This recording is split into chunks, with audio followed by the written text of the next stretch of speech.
Hello, everyone. I'm Crystal. I'm Kristen. And this is Damsels After Dark, a show where we, your favorite damsels, deep dive into a book each week from cover to cover.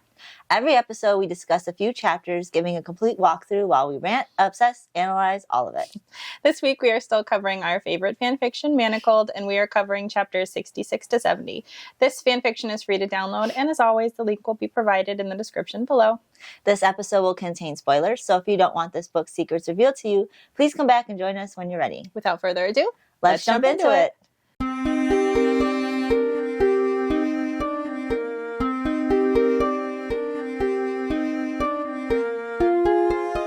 So last episode, well, actually, before we go into last episode, I think we should pat ourselves on the back because we made it again. We did it. We were here. We're back on schedule. We're not missing a week. We're here. We're present. It was still a struggle, though, even trying to get everything situated to do today. Because I'm like, I didn't get up. Yeah, because we still are recording on a non-normal recording day. Yes. This is a different day, but we did it. We made it happen. But yeah, I'm excited to be here again. This episode is a sad episode. It is. So you get your tissues because this chunk is just probably the worst emotional heaviness. At least for me, it was. I think I teared up a lot during this episode. Yeah, I don't remember I don't remember crying at any of these. I maybe have gotten sad, but I want to say last one was the start of it, and I don't know when I stopped being sad. So I want to say from last episode to here on out, it was just this is depressing and I'm anxious. Yes, there was a lot of anxious, but also this episode, we know Draco's plan is to die. Yeah. So he's sort of setting that into motion, despite the fact that Hermione is working to, stop him from it. But so I was reading the notes this morning, I'm so sad. I don't want to recount all of this again, but it's a good episode. It is. It's fun. But last week we were talking about our Patronuses, and I went on, and a while ago I had done the house quiz, and I was a Hufflepuff, and then we started doing this, and I don't know why I went back and redid the test, but I did, and then I did it twice, and I got Ravenclaw, and I was like, I don't really know, but I did it twice, so it must be. But I did, I think, a different website. Yeah, 2 different websites I did it. So when I went to go do my Patronus this week, the official Wizarding World website was your account doesn't exist. So I was like, okay, clearly I didn't actually do the right one. So then I did this one, did the house. I got Hufflepuff again, which I knew that I should have been in. And then my Patronus, I don't know how to say it. Thestral? Yeah. Thestral? Yeah. Yeah. Which is the horse of death or something like that. The horse you see when you've seen death. Yeah. It's the one that pulls the carriages at the Hogwarts where everybody was Luna Lovegood was there and she was like, oh, you're just the same as I am. Because Harry's just where did these horses come from? And everybody's they just pull themselves. The carriages just pull themselves because no one else sees them. So. Yeah. But yeah, it's a beautiful creature of death. Yeah, it's really cool. I was hoping the whole time, please be a dragon, please be a dragon. Because as you're going through it too, it was telling me, oh, you have a unique one. It needs to keep building. I'm like, oh my God. Yeah. You have some super fantasy one. I'm like, yes, oh my gosh, I want a dragon, please be a dragon. And then it pops up and I was like, okay, all right. I mean, it kind of looks a little bit like a dragon. It has batty wings. Yeah, it's a beautiful creature. It's really cool, yeah. But yeah, I don't have a quail. I have a pheasant. But who cares? And not that much different. It's cute. It's horrendously stupid. Pheasant. Okay, so here's the thing. It's it'd be fine, but when you cast your Patronus on the website, mine just walks around oh my gosh, I want to see it. It's so retarded. I can't even handle it. I thought when you were telling me, oh, yours, I was like, oh, I'll go back. Maybe I could change mine because Patronuses change. So I think maybe they have the ability. I took mine in 2015, 16. I don't know. So I was like, okay, maybe it'd be different. So I go to be on there. It's no, you have to redo your whole account. I'm like, I'm not doing that. So for those who have a pheasant out there, we represent the pheasant Patronus. So I think a bird Patronus is cool, though. I mean, it's not a pigeon, so you have that. It's not a quail. And it's not a quail. A pheasant. But people eat pheasants for their dinners and their celebratory. No one's eating a thestral. Yeah, no. I even made the joke too, oh, I'm some meek and mild Hufflepuff with this fucking horse of death as my Patronus. Oh my God. Yeah. No, I love yours. I think it's great. Yeah, it was pretty cool. I like your pheasant. I mean, pheasants are cute. I do not. I mean, neither one is a dragon though, so that's No. And God, I would have loved to have a dragon. me too. Yeah. Damn, I was really hoping for one. Yeah. Hope one of you guys out there have a beautiful dragon for Patronus. Somebody's gotta have it. Somebody take the test. I want to know what houses you guys are in and what your Patronus is. Yeah. And also wand, but I don't really remember. I think Mine's pine. mine was alderwood. I think you could create Alder? yours though. I think it's not something. I think I had to you take could a choose test it, for but I mine. think you could create. Oh, you did? Yeah. Oh, I don't remember. And then I have like a dragon heart core, dragon some string core. I think I might have that or phoenix feather or something. Something like that. Yeah, let us know what you guys all have. Tell us your stuff. And we're all into it now. But so yes, depressing episode today. Christmas tree though to help bring the spirit. We have like all little Harry Potter ornaments on there too. We got Harry. Is that Harry? Yeah, we got. Yeah, that one's Harry. Yep, that one's Harry. Snape, Hermione. Yeah. No Draco, of course. No, yeah, I wondered why they didn't put a Draco in there. They should have. You know what? In a lot of the packs, they don't ever have him. You have to like specifically go looking for him. I have a Draco up there. I should have put him in the air. Oh. He's a pencil topper. He's the most important. I You should have put him right on. I could have. Maybe you'll see him in one of our one of the scenes. We'll just have yeah, it'll happen. I'll put it there. like magic. It's great. Oh man. All right, guys. But you wanted to talk about something real quick about your spoiler. Oh yeah, that's right. I gave a spoiler for this episode last week. I said that Lucius was coming because I was in the headspace of thinking about when we knew he was coming previously. Yeah. During the flashbacks. So I was like, guys, he's finally coming. I must have passed out through the last half of the flashbacks. But yeah, so you weren't technically supposed to know that he's coming because in this... It's a surprise. It's kind of a surprise. Yeah. He just sort of pops in. So it's very like, oh man, it's very terrifying for Hermione. It is, yeah. So sorry about the spoiler there. My head's back on straight though, so hopefully I won't give any more. We only have one more episode after this, and then we're going to do a review episode. So we're really right at the end. We're gonna lump all. It was like 4 regular chapters and then 3 epilogues, and we're gonna lump that in. So just beware. It's probably gonna be a little bit longer of an episode because we're gonna try and get everything in there that we can, so we could, pop off on season 2 pretty soon. Yep. So, yeah. 2 more, well, really 1 more episode and then just a review. So we're coming right to the end. I'm so excited. Yeah, me too.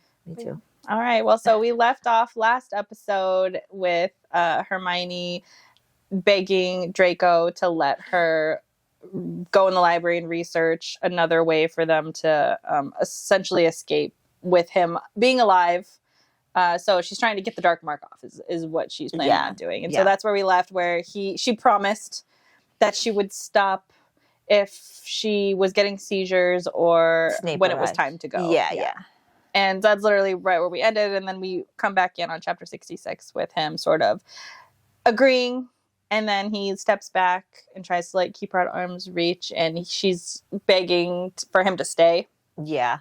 And he just kind of says to her, don't force this. You don't owe this situation anything. Just be content with kind of how we are. Don't think that you have an obligation because of the things that you are remembering now to keep me close. And she sort of fights that, and she basically just kind of, I think, grabs his hand and just says, I want you to stay here so that I know that you're not somewhere else. Yeah, because she gets worried when he leaves still. She still cares about him, but she's still trying to figure out the depth of how she cares. Mm-hmm, so yeah, she's trying to keep him present and around, and he doesn't know what to do with that. Mm-hmm. They don't want to touch each other still. And I think he's just sort of giving her the space that she needs to figure out how she's feeling after everything that they've had to go through. And then after he decides to stay, and so they sit on the bed, and then they're holding hands, but then she starts talking about if he destroyed the Horcrux in a manner that would bring Snape back, because Snape is in Romania. Yeah, so he's been in Romania dealing with trying to set up for the situation that's supposed to go down over there. Yeah, because if you remember when they had that, I think Hermione was with Draco when they went for one of her mind memory things with Voldemort. He tried to get Voldemort to bring Snape back. He kept saying, why don't we bring Snape back and stuff like that, and Voldemort was like, no, that's not a good idea. So he's been trying real hard to get Snape. And so they're still sitting here talking, and he she apologizes for sort of like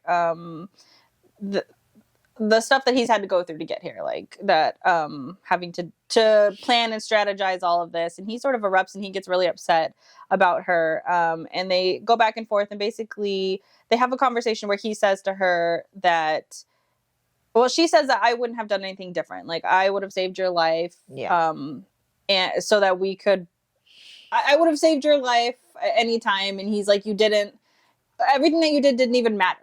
Because all that it resulted in was putting us through torture for 2 years for the result to still be the same. For the plan to still end up. Because that's what he said in the last few chapters.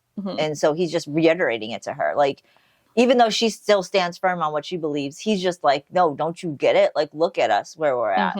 But and of course she keeps saying, yeah, I tried. Yeah. And I tried like, to do I know you tried. It's just like the constant, like, her trying to beg for his forgiveness for what she would have done anyways, which I find a little ridiculous. Just like, they're just trying to figure out how to move on and move forward from here. And they're still feeling very uncomfortable navigating this. Yeah. And like, she's holding his hand, and she could feel the twitching of his hands. Tremors. And she's starting to realize he's being tortured still very, very bad, like heavily. So I think that's, in my opinion, why she's feeling the need to constantly say sorry. Because he's still living. I mean, he's still living with all of the consequences of every decision that she made. Yeah. Even though we would say that it was the correct decision. I agree. I believe it was, because the ending result of what would have been, they would have both probably been dead. Yep. So. Yep. And at least this gives them another chance, even if it put them through hell, 2 years of hell. Yeah. So the next morning she wakes up and she has a migraine, but they're still laying together. He's sleeping though, and she's just sort of watching him, and she whispers kind of to herself that like she's going to save them and that she loves him and he'll always be hers and stuff like that. And then of course he hears her and he like wakes up. He asks if she's okay. I don't know that he specifically heard her because he doesn't really acknowledge it, but he just asks if she's okay. He puts his hand on her head to see if she has a fever. She's like, no, I'm fine. But he basically tells her that I have to go to Belgium today and he won't be back until tomorrow. And she says that she would stay in bed, but that she wants him to make sure she gets her books. Yeah. And he reluctantly still doesn't want to do that. Like, he really doesn't, because he knows like any kind of anxiousness or any kind of something that would just like make her a little uneasy, or, you know, when she's going through stuff, she's going to possibly have a seizure, and he's not going to be there. So he's like, fine, I'll do it. But like, you know, Topsy's going to go get those books for you. Yep. So, and then she eats a little bit. Well, she takes a potion, then she drinks some broth, and then Topsy brings her the books, and then she begins to, so she gets the books and all of the notes that Draco has taken. She also finds that Snape has notes in there. When she's reviewing the notes, she sees that Draco tried 9 times. I think two times after the war. She knows of one of them for sure. And then the 9 times that we know before, when we knew during the flashbacks that he was testing it. So altogether 9 times. And of course, none of them led to anything, and neither did Snape's notes. Nothing. So she's really starting at ground zero here. Yeah, and it sucks because like she's desperately trying to like work against the clock here, work against Draco's timing. But I mean, we'll find out that it really isn't Draco's timing that she's going against. It's not Draco just making up, okay, we're just going to do it at this time. There's an actual like set of things in emotion that she doesn't even know about that's going to cause her to have to hurry up. Yep. So, yeah. And then she essentially just works that night until her brain starts hurting. She's laying down, like curling in a ball, and I think she passes out, and then she wakes up to Draco there. So sweet. Yeah, it is so sweet. I want to go to sleep and then wake up to just some random regular love of my life. Like, you know, just like, some random regular love of your life. Yeah, it just happens to be there. Like, no biggie. No biggie. Just checking up on you. Yeah. How are you doing? How's your research coming? Beautiful, magical man. So she opens her eyes. He's there. He asks her, like, "Are you okay?" Blah blah. And she just asks for more books because she has a clear goal. Like that's literally all she's doing this entire time. It's her new mission. That's it. That's all she has right now. Yes. And then after that, I think he puts her to bed right before he leaves. He tells her, basically, he doesn't have to tell. She doesn't have to tell him whether or not she wants to keep the baby. Yeah. But if she chooses to abort the child, then he's going to send her a potion either way. Yeah. When she gets to Europe, he's sending her a potion, and she could choose whether or not she wants to keep the baby, and he doesn't have to know. She doesn't even have to tell him a decision right now. And then he leaves before she can say anything, and she's thinking to herself, like, I never even thought about doing that. I've always why like. would you have thought about it? Yeah, I've got Draco's baby. Yeah. There's no way. It's not even crossing my mind. You know, I want to say even before she realized the relationship she had with Draco, the baby was immediately. She was telling Draco before she remembered, "Don't let anything happen to my baby. Don't let anything happen to my baby." So she's already like decided that she was going to. She didn't even think about it. Never did, not once. So for him to think this, I don't know. Even though she's told him many times, I want, take care of the baby, take care of the baby. I don't know why all of a sudden he would have thought that she wanted this. I don't think it was something he believed she wanted. I think he's trying to think it would be easier for her being away, because before she thought she was going to be stuck with, Draco having an heir, but now she knows the extent of what reality is going to happen. So, and her possibly being able to escape, he's probably thinking it'll be easier for her to escape without some Death Eater baby. He even said, he'll say that later too about why. But yeah, I think that I don't think that he thought that was what she would want, but I think that he also realizes that she probably didn't even think that was an option. Yeah. So up until right now. Yeah. So he's given her that option, like, hey, you didn't have it before, but just so you know, if you still want to. I mean, he's believing he's going to be dead. Yes. So he's not going to be there to protect her and help her. So he's thinking, I don't want her being like held back from possibly being, what she wants. He wants to give her the life she wanted. So. And at least give her the option. Like almost like he's saying, I'm supporting whatever decision you want. If you want to keep the baby, if you want to abort the baby, the choice is yours. And I support either way. So it's nice that he did that. Yeah. I mean, he's thinking of her and her choices instead of, and her decisions that she's going to have to be making without him. Yep. So he leaves for work and then comes back. And we put work in our notes, but it's like, it's not just an average fucking work day. He's just going to work. He's got his briefcase. He's going to his cubicle. As I'm typing up this outline and I put he's going to work, I always crack up because I'm simplifying it. Yeah. But it's like, I think I've even said it in a few episodes like a long time ago, like how it was just like an average work day. And it's like, it's not a fucking average. I mean, but still, like, he's going to work. Yeah, Even though he's the high reef, he's still going to work. It's so funny to me. It is funny. So he returns home from work, and Hermione asks Topsy to tell Draco that she wants to see him. Draco comes back, and she starts saying basically that so as she's waiting for Draco to come back, she's talking to the portrait and she's telling Narcissa, like, I want to save your son. Of course, she doesn't say anything back. No. And so when Draco comes in the room, Hermione says to him, the painting doesn't talk back. She doesn't talk to me. She doesn't talk to me. And Draco's like, don't think about it. It's not personal. She doesn't talk to anybody but me.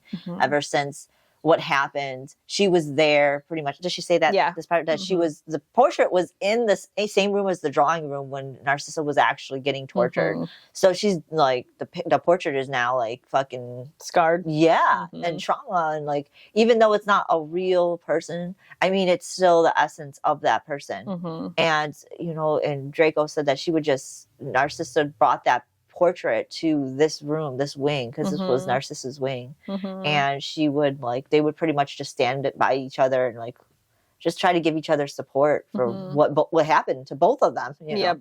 So no, Narcissa's not going to talk to anybody but Draco. But he does tell Hermione that Narcissa asked to watch over Hermione, that she wanted to be in that room to help her. Which is, if you think about it, so crazy because that's where he rapes her. I know. And we were even talking about that. Like, I'm sure she leaves the portrait. She's not watching us. Of course. But like, couldn't you have done it in a different room, which we've discussed plenty of times and Mhm. very thoroughly, but Mhm. God, Draco, why her room? It would have made sense to keep it in his room, like keep it His happening. room, But I yeah. understand why he moved it, because he didn't want her to have to walk down the hall to get him every time. But you could have come and grabbed her every time. Exactly. Maybe it was, I don't know. We go back and forth. Or put it in the one. room down the hall with the shower. Yeah. She's fine walking to that room. Exactly. I just think in her own room was so horrible, especially with the mom's portrait. And Mhm. I mean, her mom's portrait was able to go through different rooms, but still, yeah. Fucking. Could you imagine I mean, of course she's not like a real person, but still like knowing, okay, well, my son's got to rape her now, so I'm going to go into a different room. Like, it's just weird. so horrible. It's weird. I mean, Narcissa would know. I mean, look at what happened to her, the torture. So I mean, it's still fucking weird, but. Yeah. it's heavy. I almost dropped my tablet, just like what flustered already. Yeah, like, ugh, I don't like that. I don't like all that. So then when they're kind of sitting there talking some more, Hermione tells him that she has a memory where he says to her that his servitude to her pales in comparison to his servitude to Voldemort, which we know from the flashbacks when he said that.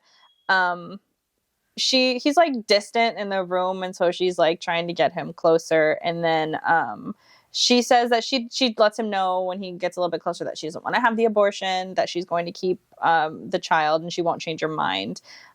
He's tense at that, and then he again reiterates to her, you don't need to feel obligated to keep any part of me with you to the next life. Yeah, and that's when he actually tells her, you know, do you really want to walk around with a Death Eater's bastard child chained to you? It would be the child of a murderer conceived because I raped you while you were my prisoner, and everyone will know it because everybody saw the newspaper clipping. Yep. So, like, that's what he's trying to prevent her from having to experience, and the child. Which is a valid point, because you are everybody's going to know whose child that is. And she says to him, like, but you're not a monster, and I want people to know that. But nobody's going to know. Nobody's going to know that. Nobody's ever going to care about what drove Draco Malfoy to do what he did. And everybody's going to think that she just pretty much had Stockholm Syndrome. Yep. Even if she were to say, oh, he was this and he was that, and he helped me during the war, like, who's really going to believe her? Yeah. And who really cares? What are you going to sit down and say your whole life story between you two together? Nobody cares. We care, but nobody else does. We care, but nobody else. Nobody in the wizarding world actually will give a shit about Draco Malfoy, who like killed everybody, even if it was mercy killing. Yeah, and it was the High Reeve, so he wasn't just some soldier in this army. He was a top figure in here. And let me explain this too, because she knows this already. Because why does she feel like she can't be friends with Harry and Ron? For that exact reason. Exactly. She knows that she's going to have to go to Draco and would have had to explain all this to them. She already knew their friendship. So why would you think the world is going to forgive or understand with the High Reeve? They're not going to. There's no way. And so he makes a valid point. I also would not have aborted the child, but he makes a valid point here that that you're going to suffer for this, and so will she. And you're doing it out of what? Obligation to me? That's stupid. Yeah, and she's trying to explain to him, no, it's not. I want to know. I'll always wonder if she has your smile, this, you know. So she already attached Draco to obviously the baby and the emotion she has with Draco. It's not just some rapist child that she thought about before. Now she recalls everything she had. She wanted to even keep the baby before that, and protect it. But now she really wants to keep the baby because even though what happened between them, it's still somebody she loves. Yes. And she wants to she would always wonder if the baby had my smile or his hair. And he didn't seem to care about that. You know, he just was just still stoic about the whole thing. Like right up until so she's saying all this, and then she tells him again, you're not a monster, and I love you. And she says it to him, and she gets closer to him, and then they kiss, and she keeps telling him over and over that she loves him. And I think he holds back for a minute, and then he kind of fully like deeply kisses her as though he were starving. But he draws back from her and he puts his forehead on her, basically just telling her, I'm sorry, I'm sorry, I'm sorry. And then he also says that he loves her. And then he says that you left and I never got to tell you. Yeah, and that's so sad. It's so sad. Just a moment. Yeah, we need a moment for this because this is really when they finally said I love you to each other. And then just the desperation of like, I loved you and I didn't say it, and then you left and you never came back, and all I thought for 16 months was that like, you were dead or something happened to you. Yeah. I loved you and I couldn't tell you. Yeah. You're just gone from me forever. And then and then of course we know their story when she comes back, and it's just devastating torture from there on. Yeah. But yeah. Devastating. Yeah. It is devastating. It's so sad. And this isn't even the saddest part. No, it's not. So after their pledge of love, Hermione pretty much asked Draco to like stay with her every night, and he obliges. He does because they just confess their love, and she's going through shit, he's going through shit, and this is without actually having to go through all the stuff that they went through and talked about it. They just pretty much lay their silence and hold each other's hands, but they don't do anything more than that. Things like kissing. Yeah. Yeah. They don't really do too much. And I think Draco at this point is still adamant that that's not going to be any more than that. Not like he refuses to have it be any more than that. I don't know why, even when she does kind of say she wants more, he still tells her, no, it's not going to happen. Yeah. It's not really right here yet, but no, it'll happen. He never really says why, but I can only imagine it's because of what they've been through, and he's also traumatized for having to rape her. Yes. I think it's a bit of his trauma, and then a bit of trying not to push her too far. Yeah. Because anything pushing her too far is going to send her spiraling, and another seizure could be her last. Yes. And so I think that's mostly why, but he never says why. No, so we're just going to say that's the reason. And then one of the times she's there, because so every time he goes to work, she'll research, and then he comes back and they spend the evenings together. And she's during her research, she's understanding that even if she were to cut his arm off, he would bleed to death. Like there seems to be no real way to get this mark off. No, and even if he does, Voldemort would know, because first they have to get the manacles off.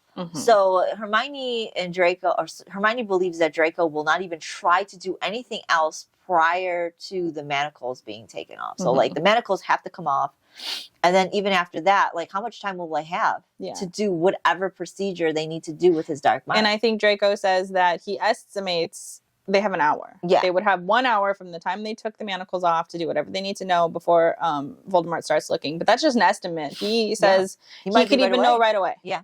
So even if you were going to chop my arm off, like, first of all, I would be bleeding, so I don't know how you would stop that. And then... Yeah. Because the bleeding, like you were saying, it just doesn't stop. It just will keep going. And then there's even a talk about if she were to regrow the arm, the fucking dark mark would just come right back. Yes. So like there is no...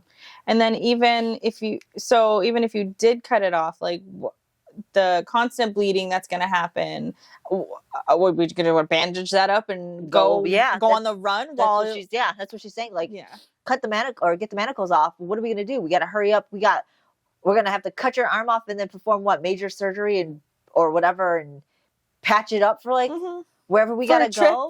How across country, because we're going somewhere hidden. Yeah, and she can't even go outside. So like, how is this gonna work? You know? It's a lot of obstacles. Yes, there's a lot of obstacles. And then so she notes during these nights too that Draco treats them like it's the last every time, because obviously he's understanding that now she's understanding that there's nothing that can be done. That he's exhausted all of these thoughts already. Yeah, she's just catching up to what he's been doing for 2 years. He's trying to explain that to her. Like, you know what, though? I think that if I was in her position, I would also have to have personally come to that conclusion. Exactly. I'm not going to trust that not that I don't think he's smart enough, but like, I don't think that he cares as much to save his life as she cares to save his life. No, because he's already wanting to kill himself prior to this. So no, I completely agree. I believe too that I would want to research. I'd be like, I don't think you went as hard as you believe you did. Yeah. Even though he tried doing it one way, which we talked about. There's only one way Draco knows how to do anything, and it's violence, gore, and death. So like, he's not going to do it the other side that Hermione would. So there is going to be, everybody needs a different outlook and different take sometimes from what they're handling. Sometimes you need to pawn it off and be like, hey, take a look at this. You know? Yeah, look at it from a different angle. And also like, he is going through a lot, not just with Hermione, but also like with his job and then having to play all these roles that he's doing. So like the mental capacity is like maxed out right now. So to think that he's, you know, stoically going through things or like really like Hermione's got nothing but time on her hands right now when he's not here. So she's got the time to do it. He's probably rushing through all this. So or exhausted by the time he does have time. Yeah, so I'm saying like his mental capacity is like maxed out right now. So anything that he's trying to see half-heartedly. Yeah. Like, oh yeah, I did that, tried that. No, that doesn't work. Yeah. But come on, Hermione, we're really rooting for you here to figure out a freaking solution to his arm problem. So now Draco just appears in the room and goes, Stroud's gonna be here. Well, yeah, I think it is. Yeah, it is Stroud. Yeah, Stroud's coming, she says. He doesn't say Stroud's gonna be here yet. He just says, hey, just let you know Stroud's coming. And they have a talk about her. Have you been going outside? We need to take you outside. We need to do this. We need to do that. And she says, oh, I just feel safest in my room. So Stroud finally enters the room a little bit later.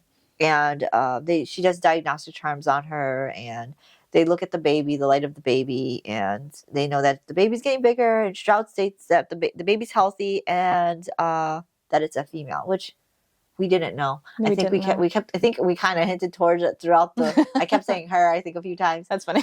Yeah. Now that I realized it, they finally find out it's a female. It's a girl. And Stroud's response is, "What a pity." That's fucked up. It is fucked up. Hate her. I hate her too. Yeah. I hate her so much. So that's the end of chapter 66. And we go into chapter 67 with Hermione because they're still in the process of her visit. Yeah. And Hermione's just like feeling like there's like a lump in her throat, or her heart is in her throat. And she's just finding out that this is a girl. And like, they don't want girls. Yeah. They want heirs, which an heir is a girl too. But like, they believe that the male should be the heir. And so... you'll find out why it's a girl. There's a reason for that. But they just state that she states that they hope it was a boy, but you know, Draco could have more surrogates and maybe he'll have a boy. And she also says that a couple of the surrogates have had miscarriages when they found out it's a girl. Mysteriously. Mysteriously. Okay. No, it wasn't it's not a mystery. She knows. She even says, maybe that will happen with you. Yeah. Like, it looks at Draco. What a cunt. Yeah, I fucking hate her. Sorry if you don't like that word. But, like, I hate her. Yeah. So yeah, Stroud basically is saying more about the memories and things like don't push her too far, because if you do too much ligamency, it could cause her to only give you unnecessary information. It could harm the rest of the memories in there. So sort of like, if you're going to do it just a little bit, but like, you really don't need to right now. Yeah. You should save it until the 3rd trimester when she's like fully developed. And he's like, all right, well, whatever. He also tells Stroud that the mind healers said that it would be safe to do it then too. So that's, I think, their plan. Yeah. Is that he won't do any more like ligamency until the 3rd trimester. I don't think he really wants to anyway. No, like, he never wanted to in the first place. No. I think the only time he did want to before is just to find out how, like, the risk of her knowing, because I think he didn't want her to know. Yes. Her memories come back. And plus, what would Voldemort see before? I think that was and also like what she did remember. Yeah. Like, I'm sure he was curious what happened to the memories of him. Yeah. Where are those? Yeah. Like, he's probably like, what the fuck happened to my girl? Like, Jesus Christ. Like, and probably what happened to her those 2 years. So after this examination, Draco is walking Healer Stroud out, and she says basically like, well, if she gives birth and you don't want it, you can go ahead and donate it to the early magical development. This is disgusting. Like, so disgusting. This is why I really hate her. Like, I hate her for many reasons, but like, this girl is going to take babies and put them in the fuck. Oh, like, I hate you. Specifically, yeah, she's a bitch, but also like this whole I'm disgusted. The Voldemort's side is just horrible because this isn't anything new. Like the fact that she's just like so blasé about it. Like, oh, it's okay if you don't want it. We'll take it with the other ones and just they're like do our magical testing on it. They're like there's still a lot we don't know about magical like babies. Like so pretty much they're gonna experiment on these babies to find out a lot like what to do with them or what they go through. And, like, you're a disgusting fucking piece of shit. Yeah, all of them over here are just horrible.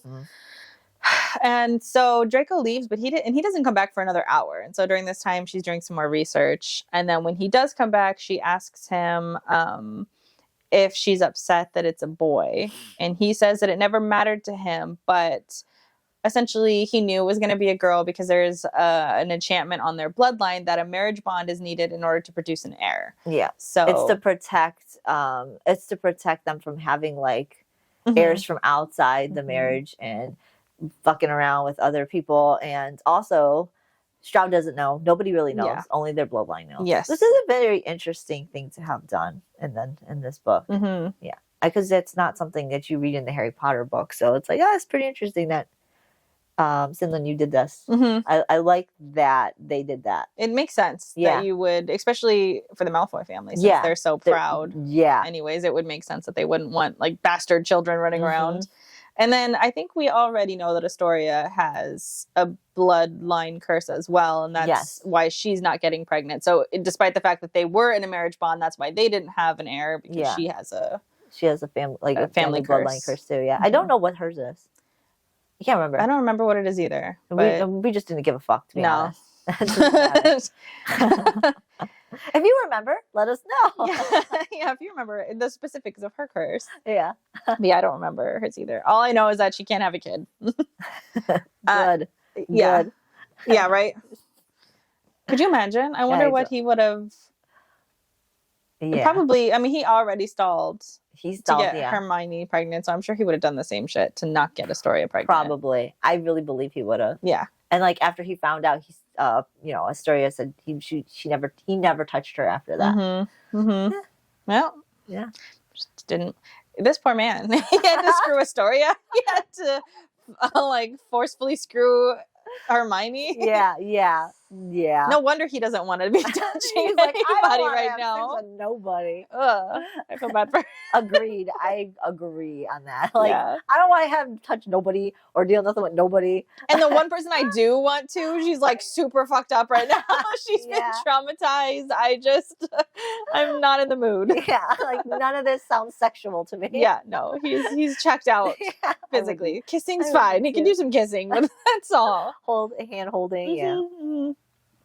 Yeah, it's horrible. It is. It's unfortunate. So then Hermione states that she wants to go out on a walk for the baby. Because she didn't want to do that before, but now she's realizing that, yes, I love this baby already. I want to take care of myself. So that's, because she wasn't eating, she wasn't doing anything really to take care of herself. Now she is. Now she's. I think it does change when you like know the gender. Not that it really matters what it is, but it becomes more of like a person, like solidifies your thought of you really having a child. Yes, because before it's just like cells. It feels like. I mean, speaking from personal experience, it's like, oh, you're pregnant, and but once you know what it is, there's more to the picture, right? It forms more, and you're like, oh my god, I have a girl. Like it's a girl.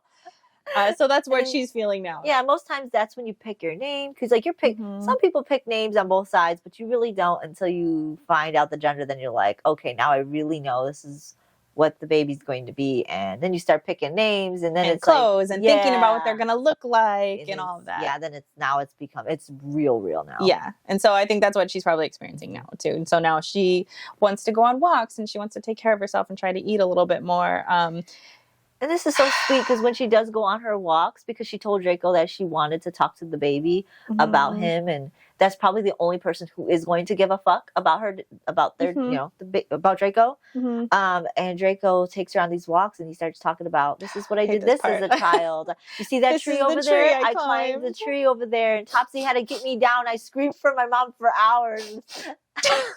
And then like that over there, and then he tells her, I mean, I'm going to shorten this, but if you read this already, that part is very, very sweet how he talks about childhood. But he says Topsy's gonna go with you, and Topsy will tell you everything. She knows everything about my childhood. Any story you want to know, she'll tell you. She'll know. Yeah. And of course, we know why he's doing this, because he thinks he's gonna die. So he's letting her have somebody, like, so he's understanding that she's going to keep the baby. So if you're going to keep the baby, here, so you can tell our daughter all of my childhood memories. And he says Topsy is very good about taking care of babies. He helped Jenny.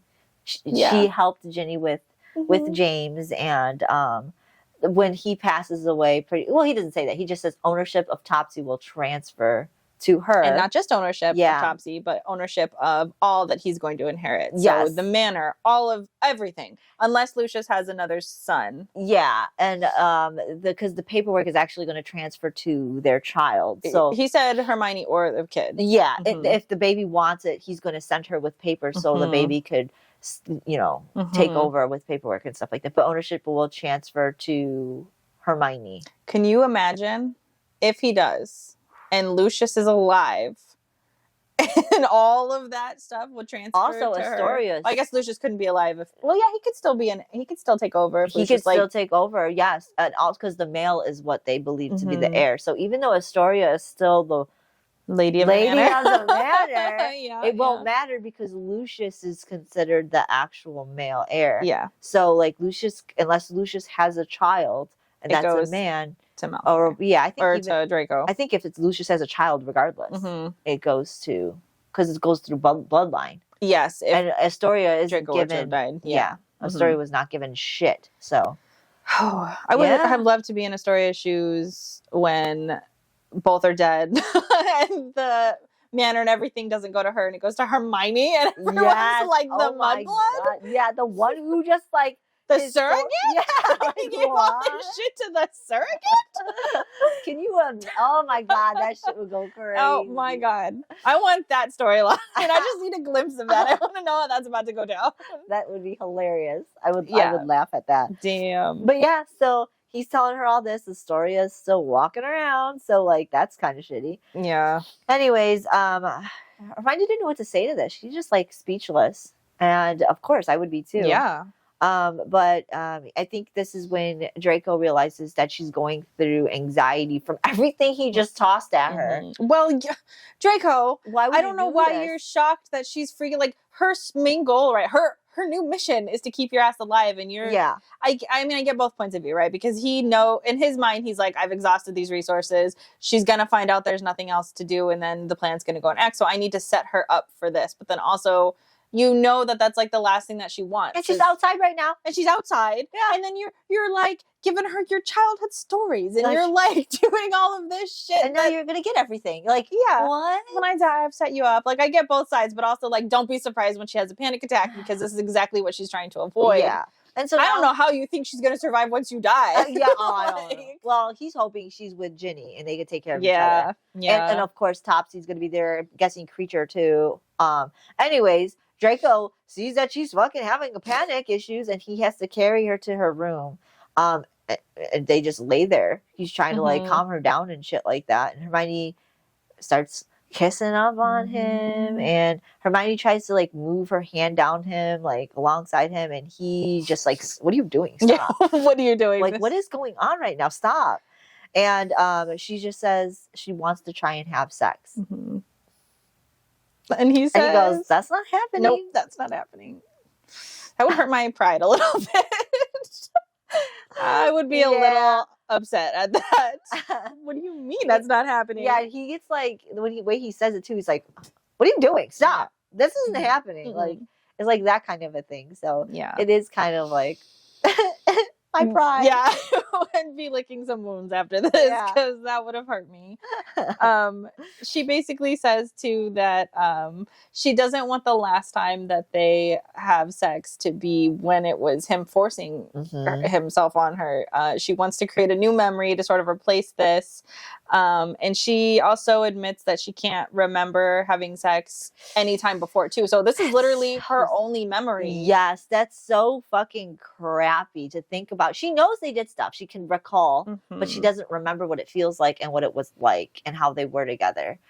So she wants it. She wants that feeling. And I completely understand. Yeah. Even being like in a position where you were SA'd and all that other stuff, you want to be able to have good memories. I mean, this sex is a very pivotal part of life. And it's and it's a way you connect with the person it's you an love. intimate moment with the person that you love. And so to think that this is a person that you love, and then when you're thinking about these intimate moments with them, it's horrible. Yes.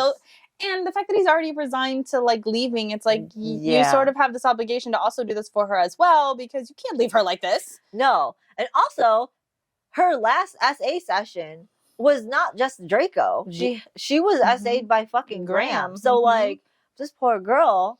Please, Draco. Yeah, get her good memories.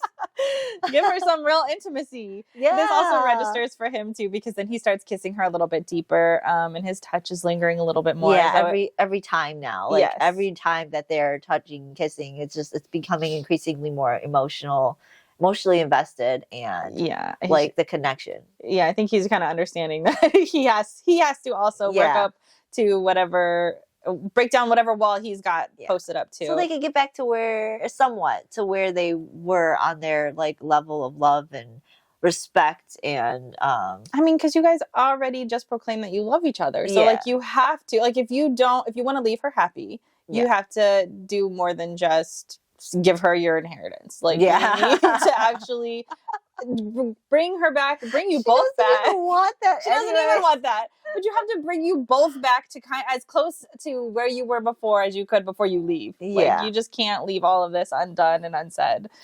And then, so he leaves for 2 days, and when he returns, his kisses and touch feel like fire. He tells her to tell him to stop, and she says, "No, I don't want you to stop." Yeah, because he like doesn't really. He wants to do this, but he doesn't want to make it to where, like you were saying before, the seizures, the anxiety, all of that. Like, but he doesn't want to stop. And now it's in his head that she wants this. So it's just like, fuck, like, here we go. Yep. Tell me to stop, but don't tell me to stop. It's just like, no, I'm not. No, I want this, please. And she starts to remember that this feels like it did before. So I think it's kind of bringing her back to those memories, which is good, so that maybe she could tap into those as well. And then she also says that it felt like fire and heat and all this. But then as they're crescendoing and like getting closer to actually doing it, the thoughts of Graham start hitting her. She's always there to ruin a moment. Yes. Because now, like, they're both trying to take clothes off of each other. Yeah. So it's getting to that. And she is hearing the gravel on the ground and feeling the pebbles on her arm. And oh my God, it's, you can't fault her for ruining this moment. I was but about also, to say like, that. Hermione, every time, like, without fail. Yeah, and Draco is starting to sense this, of course, like a little bit. Not too much, just a little bit, because I don't think he's withholding yet, but like, she just starts saying, stop, stop, stop, stop. Yeah. And of course, he stops immediately. Yeah. And he's just like, he's thinking it's him. Yes. But it's not. And she even says, like, I feel better that I said stop and you stopped. Like, the fact that I can stop, it makes me feel better. But now she's realizing that she does maybe need a little bit more time, which makes sense. Like, you don't got to go from 0 to 100. Let's go to like 0 and like heavy making out like this is good. And then we'll take the next step. It doesn't have to be right away. And that's great that, he's understanding that, and she's able to say that. And they were able to even do this. This is important. This step is important, even though it's shitty that it got ruined by her thoughts. It's important because it is the step they needed. And so after that, Hermione's like, I just want to go research in the library. all this talk has really got me revved up for the research. Library. Yeah, we're on research. So she does. She goes to the library. I think they had their moment. They had the discussion, and then she just says that she just needs more time to go to the library, research. But that's who she is, though. She loves being able to research, and then she's got this mission to save Draco. So I think that little intimate moment made her feel more like refueled her. It gave her a pep in her step. It did. It really gave her that pep in the step. She was like, I can't lose this. I need more time to appreciate this. Bring me back to the library, please. I got that pep back. I'm gonna research with a fury. I think she passes out too in the library, doesn't she? Because she wakes up. No, she doesn't pass out. I want to say she has a seizure because that's right. Yeah, Topsy assisted her with the book she needed, and then Topsy said she couldn't calm her down. she had a seizure, and Draco said that the mind healer assessed her one more time, and she said a seizure like that was actually going to pretty much like be irreversible. And that nothing happened with the baby, but like it's all her mind's going to get fucked. But then that if she has another one, she might miscarry. Yeah. Like it's likely that she will miscarry. Yeah, she hasn't right now, but one big one could be the end of both of them. She could have irreversible brain damage to the point where she can remember who she is. Yep. And then the baby's going to be gone too. Yep. So she really has to, she's like sitting there in the process of like, I want to save Draco, but I got to make sure I can take care of myself and the baby, because it's not just the baby being miscarried, but she's not even going to be able to help Draco because her mind's going to be fried. Yep. What a hard situation for her to be in, right? Because like you want to work as hard as you can to figure out this puzzle, but working as hard as she is to do it, because she has such a small timeline to achieve this, is causing undue stress. And so this stress is causing seizures. It's like this tightrope line, this razor's edge that she literally has to walk between. Yep, it's so shitty. Like a week. I think coming up next is going to be like 6 more days. Yes, which we'll get to that. It may or may not be, but in her mind, it's 6. She's got like what? Here's probably like 10 days. She's got. Yeah. Could you imagine? I'd freak out. Okay, I got to work hard enough to not stress myself out, but also like fast enough to get it to where we can actually escape together. That's too much. That's too much pressure. Oh, yeah. And then I can't even relieve any pressure. Spend good intimate time with my man. No, it's a horrible time right Can't even walk outside. Like I can't even get a breath of fresh air by myself without fucking panicking. I think this is why we were stressed reading this. Oh yeah, like there was no, like you said, there was not even a release of like intimate moment with our favorite guy. Like it's all stressful. Every part of this is stressful, and at the very and the thing that's lingering for her and for us is Draco going to make it? Is he going to be alive? Like that's literally, we're feeling the same stress that you're feeling, Hermione. Yeah. Please get it together. So then after she has her seizure, she wakes up, Draco's there, and basically they have a conversation where she says to him, I'm not leaving you behind. Like, I'm not going to stop doing this because I can't live in a world without you here, essentially. And then he says to her, she says basically one of the popular quotes here, which is, I don't want to choose. I always have to choose and I never get to choose you. So I'm tired of not getting to choose you. And then Draco says, well, you're not choosing. You promised me that, I don't know why he brings up any of her promises. Yeah, like the number of promises that she told him that she will do whatever he wanted. And after the war, she'll go and be with Ginny and whatever. That's pretty much what she promised, is that she will do whatever Draco wants her to do after Ginny was saved.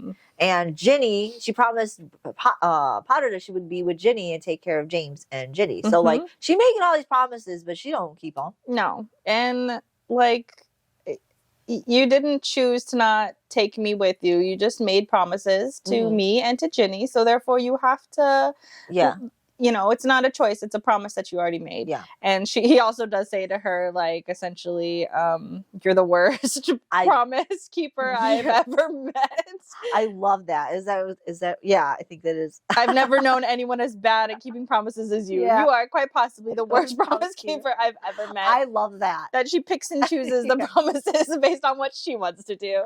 Yeah. Which we were joking about that last week. Yeah. We should just... Yeah, promise. Got it. Promise, deal. Promise, deal. It's the deal. It's a bargain. Any deal. You got it. I'll do it. Sure. You do your first, and then I'll do it. Yeah, that's right. Oh, Jesus Christ. During this time, though, he does say this heartbreaking quote as well. He says to her, don't break yourself trying to save me. Get away from this fucked up world. Let me get you out, Granger. Let me know you're safe away from all this. Tell our daughter I saved you both. That's it. That's what I want. Like, I can't handle that. I know. Tell your daughter tell our daughter. Yeah. I saved us. Yeah. I saved you. Fuck that up. I'm emotionally going through it right now, guys. I can't. Like, that's so sad. Every part of that I mixed up, but it's fine. You got it. Yeah, I understood. I mean, the sad thing is, too, is she's just like, I don't want that. I just want you to go. Like, she doesn't listen to anything he's saying. This is the one time I'm okay with that. Please don't listen to what the fuck he's saying. Don't listen to him. But I like that she says to him. She keeps begging too. She does keep begging. Yeah. But I like that she says to him basically like, I don't know why you thought that I was going to be okay. Like, because he says, you made the promise that you would leave when I came back. I come back, you're not here. She's like, but I don't know why you thought that I was going to be okay with losing you. At no point am I going to be okay with losing you. And I find it, though, funny that that's a response to him, because why wouldn't he think anything else? Because all she kept saying was that the order is number one. The order is most important. She'll choose the order over him every time. So why wouldn't he think that he's expendable? Yeah, to her. There's only one time she showed him at all that he matters is when she was just like, yeah, go ahead, save Jenny. I'll be right there. And she leaves. Like, to him, that had to have been a shock and surprise. Yes. Because she hasn't shown any ounce other than just saying, don't die, Draco, or helping fix him and heal him. But she does it with everybody. Because he even at one point says, who aren't you responsible for? Yes. So, like, why would he think that what she did for him was any different than she did for anybody else, except for the time she goes and saves him? And it's too late. Like, now they can't say, I love you. So he's pretty much saying, listen, you're just trying to save me. You're preoccupied with this, but don't forget the baby needs you. Like, she can't survive without you, and I can't protect her from you. Like, because you're crazy. Yes. Yes. But like you said, like, she wants Draco, and I don't think she should stop. But she also needs to realize she needs to take care of herself, and she does. She's starting to realize that. Yes. But at what cost? How far will Hermione go? And Hermione pushes it to the limits every time. Of course she does. Yeah. Of course she does. But I do like that argument for him. Yeah. That I can save you, but I can't save her from you. And you need to understand that, because again, his point of view is that there is no saving me. So you need to understand that when I'm not here, it's going to be you and her. So why don't you make sure that she is healthy and happy? Yeah. And also Draco reminds her, like, hey, you have a miscarry. The baby's not there. There's no protection level anymore. Yes. Voldemort's going to take you back and examine you like this. Yep. And then where will we be? Yeah. So you also, if you don't want to listen for any other reason, listen for that reason. So she still doesn't, though. She does a little bit. She's like, all right, I'll walk and I'll try to eat. Yeah. But that's it. Yeah. She tries. Her sleeping, I don't think she has a choice. I think she's been just passing out. So yeah. So he, they have this little conversation, and then he basically says to her, like, you can continue to research, but you have to research in your room. Like, no more fucking library things unless I'm with you. Yes. Can't handle those tall ceilings. So she does stay in her room for most of the time, but then they go together on walks. But then one time she is outside of the library. She's just waiting outside the door, waiting for Draco. him. Yeah, because she knows he's coming back soon, and she's just waiting. I think she's bored. Yeah, I think at the footsteps or right near the door. She's like not like the foot of the staircase or near the door. Somewhere she's near the library. Yeah, waiting for him, and she hears somebody apparate right in the middle of the foyer. Yeah. And then so she kind of goes and hides in the shadows, and she starts hearing Lucius and Draco talking. Yeah. How terrifying. How terrifying. Yeah. Oh my God. Talk about fucking causing her to have a seizure. Yeah. Because she didn't know he was coming. It was unexpected. Yeah. Nobody spoiled it for her that Draco or that Lucius was coming. No. He's hunting for the person that got the Horcrux. That's pretty much what he's his doing. New assignment. Yeah, is to find. That was Draco's. Now it's Lucius's. So they're talking about that and pretty much saying that he had higher hopes for Draco keeping his anonymity and for being the High Reeve, and that he hoped that he was more than just some fucking lackey to Voldemort. Yeah, for his heir. Yeah, he was basically saying too, like, you're just his executioner. Yeah, and, that's like, all you are. Executioner is just a footnote in a history book. Yeah, which I love that we're like, oh my God, he's the High Reeve. Lucius is like, and it's funny that he says this specifically. An executioner is a little more than a footnote. That is that'll come back. Yeah, well, yeah. That's all bringing memories too. Yeah, but yeah, no, it's very saying that it's almost like he's mocking Draco for all that he's done is nothing. And Draco, like, how Draco could keep his cool under this is beyond me, because I would be furious. Like, Draco knowing that all he's done and his dad just saying, "Oh, you're nothing. You're just gonna be a footnote." You know what? I know why here he's not upset. Well, I think I know why. No, it's because he just doesn't give a shit. Like No, Draco gives no shits about any of this. But when I think he should lose his cool, and I think there's a part that's coming up where I'm like, how did he not lose his shit here? I think here I just don't think he cares. No, I don't think he cares either. But like, I think that's why he doesn't lose his shit. But I would lose my shit. Is what I'm saying.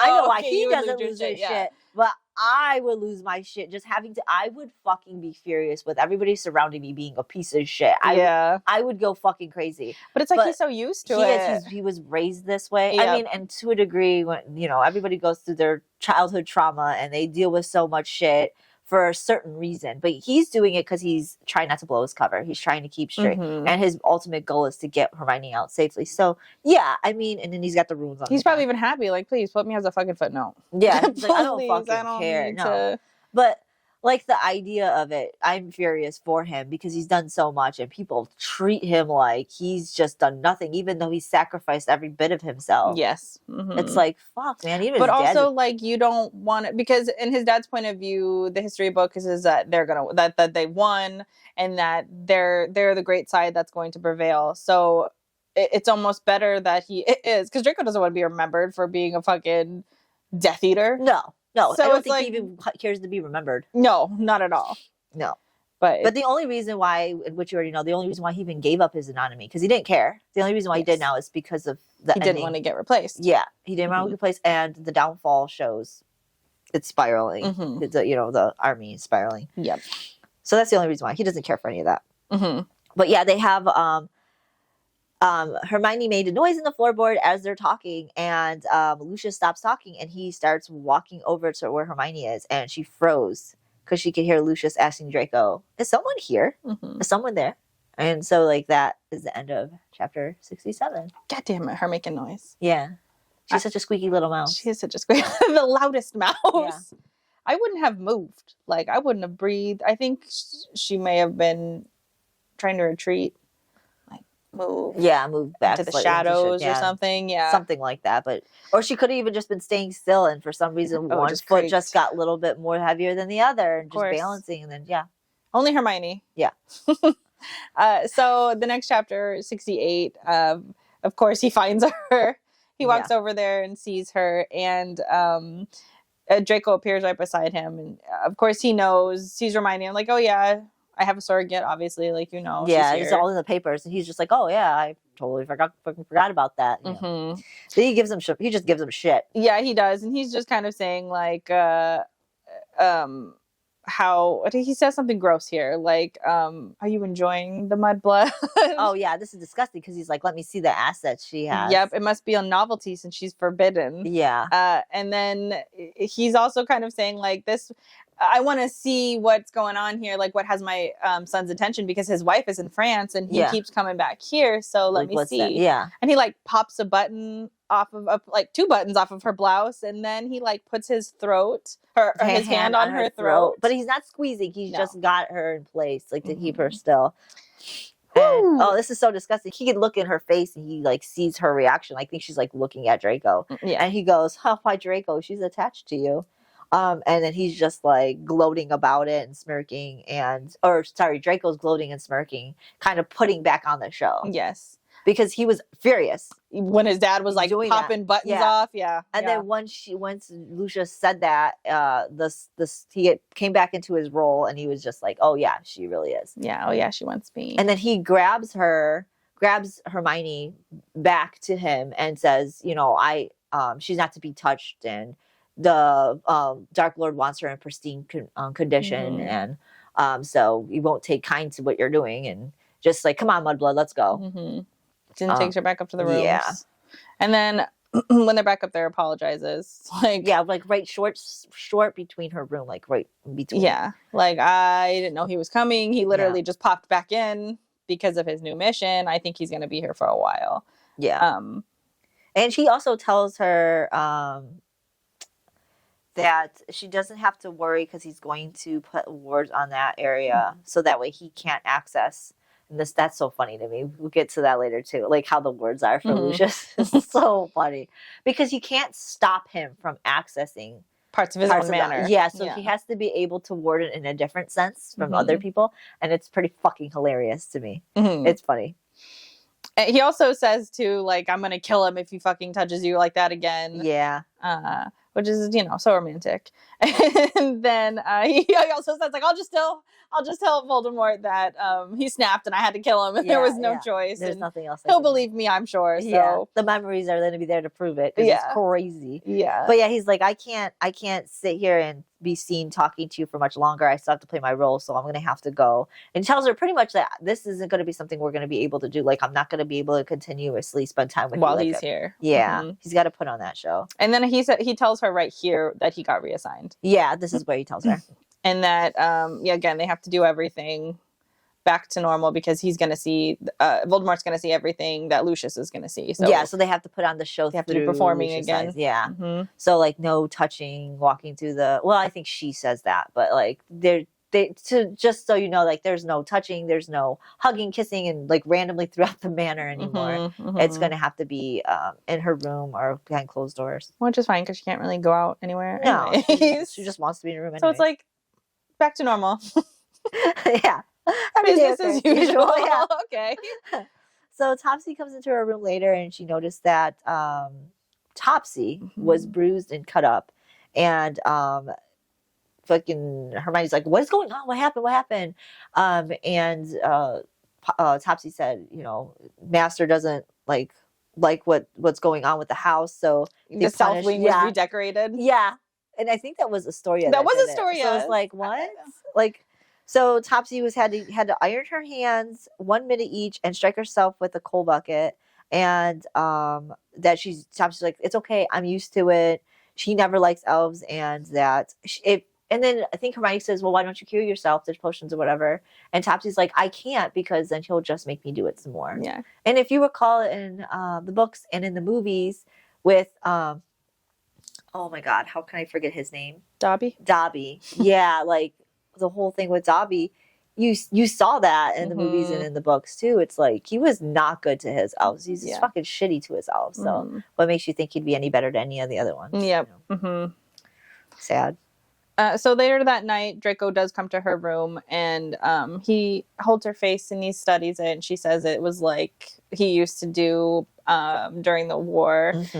And then he tells her that he added a few more wards to the room to slow him down. Yeah. I love these words. Yeah, it doesn't stop him, but it slows him down.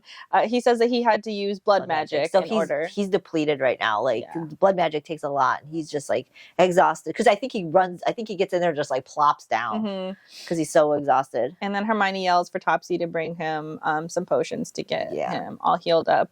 And then I think the next day they go on a walk outside and they can't like hold hands or something like and they've Hermione been actually doing. suggested it this time. She's just like, maybe we shouldn't hold hands. And he's just like, yeah, you're right. Fine. Right. Yeah. So they can keep their cover. Yeah. But as they come around the side of the manor, there's like blood. There's blood fucking all over, like leading from the manor. I imagine it because they walk through the hedge maze. Yeah. So I imagine they're like walking through and then there's just a trail of blood out all the way into the foyer of the mansion. It's like in the foyer. Yes. And oh my God. Okay, Lucius is a fucking piece of shit, but this Lucius being he's there, unhinged. Yeah. Lucius being there cracks me up. And then Me Draco's part to the way they play their roles to each other, the way Draco's just like, it's Dad. Yeah. Yeah. It's typical. I often see centaurs with their leg chopped off just sitting there. And so Lucius is bitching that he can't get through, or no, he couldn't access certain parts of the house. And he needed Draco to fix that. And he's like, I don't want to have to drag these centaurs through the house. I'm getting blood everywhere. Can you please fix that? Yeah. And Hermione notes that, again, it's a centaur that he had found, and the leg is cut off. Yeah, and he's just like, so the centaur's still alive. He's trying to torture this being to get information because apparently that was the part of the forest that the arrow came through is where the centaurs are. Yeah, well, and wasn't it from a wood that came from the dark forest? I don't know. Maybe it was just the location. I know it was partly that whole thing. It had something to do with the arrow, the location. It was just a whole bunch of things. And so he was just trying to get information, which of course the centaur's not gonna know. Yeah. Why would you think some random it's because fucking Lucius is crazy. Yeah, no, he he's wants just a reason to torture. Yeah, I was about to say that. He doesn't care. He just wants to do it. So Draco like was like, all right, I guess I'm gonna help you, because Lucius is like, help me. Yeah. Help me put this in the. And he's like, he pretty much tells Hermione, take your mudblood somewhere. Take your mudblood because you gotta help me. And he goes, unless you want me to, I think he says something else. I can't remember what, but because Draco's like, why don't you just do this in the prisons or whatever? Yes. And he's just like, well, I don't want to. I perfectly got to go to perfect area in my house. Yeah. Why can't I do it here? And he also says, like, he doesn't want to use it because there's a bunch of Death Eaters that are there waiting for their family to fall. Like, he's so paranoid. Yeah, he's so paranoid and crazy at the same time. So that's why I'm going to do it at home. So he asked Draco to bring the centaur the rest of the way. And so Draco calls Topsy to escort Hermione back. And I just imagine he's like rolling up. He is. Okay. So he is. And I loved reading about that part because I found that so fucking sexy. Yes. I was like, I can imagine being like walked with Draco somewhere. And then Draco's like, his dad's going fucking off the ball. And you're just looking at Draco. Draco's just like, motherfucker. He's like, all right. Yeah. And I'm like, I pictured in my head, I'm like, God damn, this dude's sexy. Yeah, he's already wearing a black shirt. He's buttoning that up. He's like, yeah, my dad's crazy. I'll see you in a bit. Yeah. And you're just walking away, just watching him just like getting down and dirty. Yeah, but also very scared. I would be scared because he's unhinged. This man is unhinged. Yeah, I'd be scared because of Lucius, but at the same time, right now, you're still kind of safe. Oh, yeah. I mean, you got Draco there. You're fine. So, like, I'm just like envisioning, this is so fucking sexy. This insanity is so sexy. And like the whole time, even though Lucius is doing that, I think it's hilarious. Yeah, it is. I also think it's hilarious. I don't even think it's scary right now, even though it's horrible for him to be torturing a centaur. Yeah. But I find that interaction is just like, would you like to go for some tea? Yes, I would like to get some tea. Can we clean up the table before we eat? Yeah. Like, that's how it Let's go put this bleeding centaur in the basement and we'll go have some tea. Yeah, I know. That is literally the vibe that's going on right here. And I'm like, this is sexy. And I don't know why it's crazy. Like, this interaction is... Draco's hot in this right now. And I'm just like... I agree. What? Maybe not fully on that level. But yeah, I do think the image of him like rolling up his sleeves, having to go deal with his dad's fucking shit. Yeah, I guess that is a little sexy. Yeah, ridiculous. That I thought that. I was like, I got problems. Well, I guess I'm right there with you. Yes. But it quickly turns dark because they bring the centaur down there. And then, of course, Hermione's in her room. We're on the POV of Hermione. So we don't get to see what's happening, but Hermione can hear the screams. Oh, terrifying. All night she's hearing screams. And she's going through shit as she's hearing the screams. Yeah, because she's got PTSD. She does. She's dealing with a lot. And now she's hearing something being tortured all night. And the portrait is like... fucking upset. The portrait too. Is also not. Yeah, she's because not. Because also the portrait's experienced some really bad things. Yeah. So she walks up to the portrait and she puts her hand on it, and then the portrait Narcissa comes up and puts her hand. Eventually, yeah. So they kind of sit there for a while, but then she falls to the ground and she sort of curls up into a ball and lays there. Or I think she's just kind of sitting there staring at the ground. Yes, in the corner between her bed and the something. Wall. Yeah. Yeah. And then after a bit, Draco comes in and she sees his face. Because the screaming finally stops, and then Draco ends up appearing. And then comes up, and his expression is worried. She asks if the centaur said anything useful, and he says no. He covered his tracks. Good. Mm-hmm. We don't want Draco being exposed. I know. Not by his fucking lunatic dad. This is a wild card that just came in and ruined everything. Oh man, that's so funny but horrible at the same time. So while Draco gets there and is like pretty much trying to like comfort Hermione, he tells her she has to eat tonight because she's just not been eating, and she's just shaking her head saying that she just doesn't think she could. I mean, she just went through she just experienced a lot now. Yeah, there's no way I would be fucking hungry after this, and I'm always hungry. Yeah. But after hearing somebody be tortured for hours, no thank you. Yeah. So like at this point, so he's like, okay, yeah, I understand. So he tells Topsy to bring her some dreamless sleep so she could get some sleep that night. And he has to go have dinner with his dad. So having her leave her alone again, even though she's going through that stuff, he just realizes that she probably just needs to like pass out and relax. Yep. It's sad. It is sad. But Draco does come back at midnight. He does. To comfort her and stuff. Mm-hmm. But she was still awake.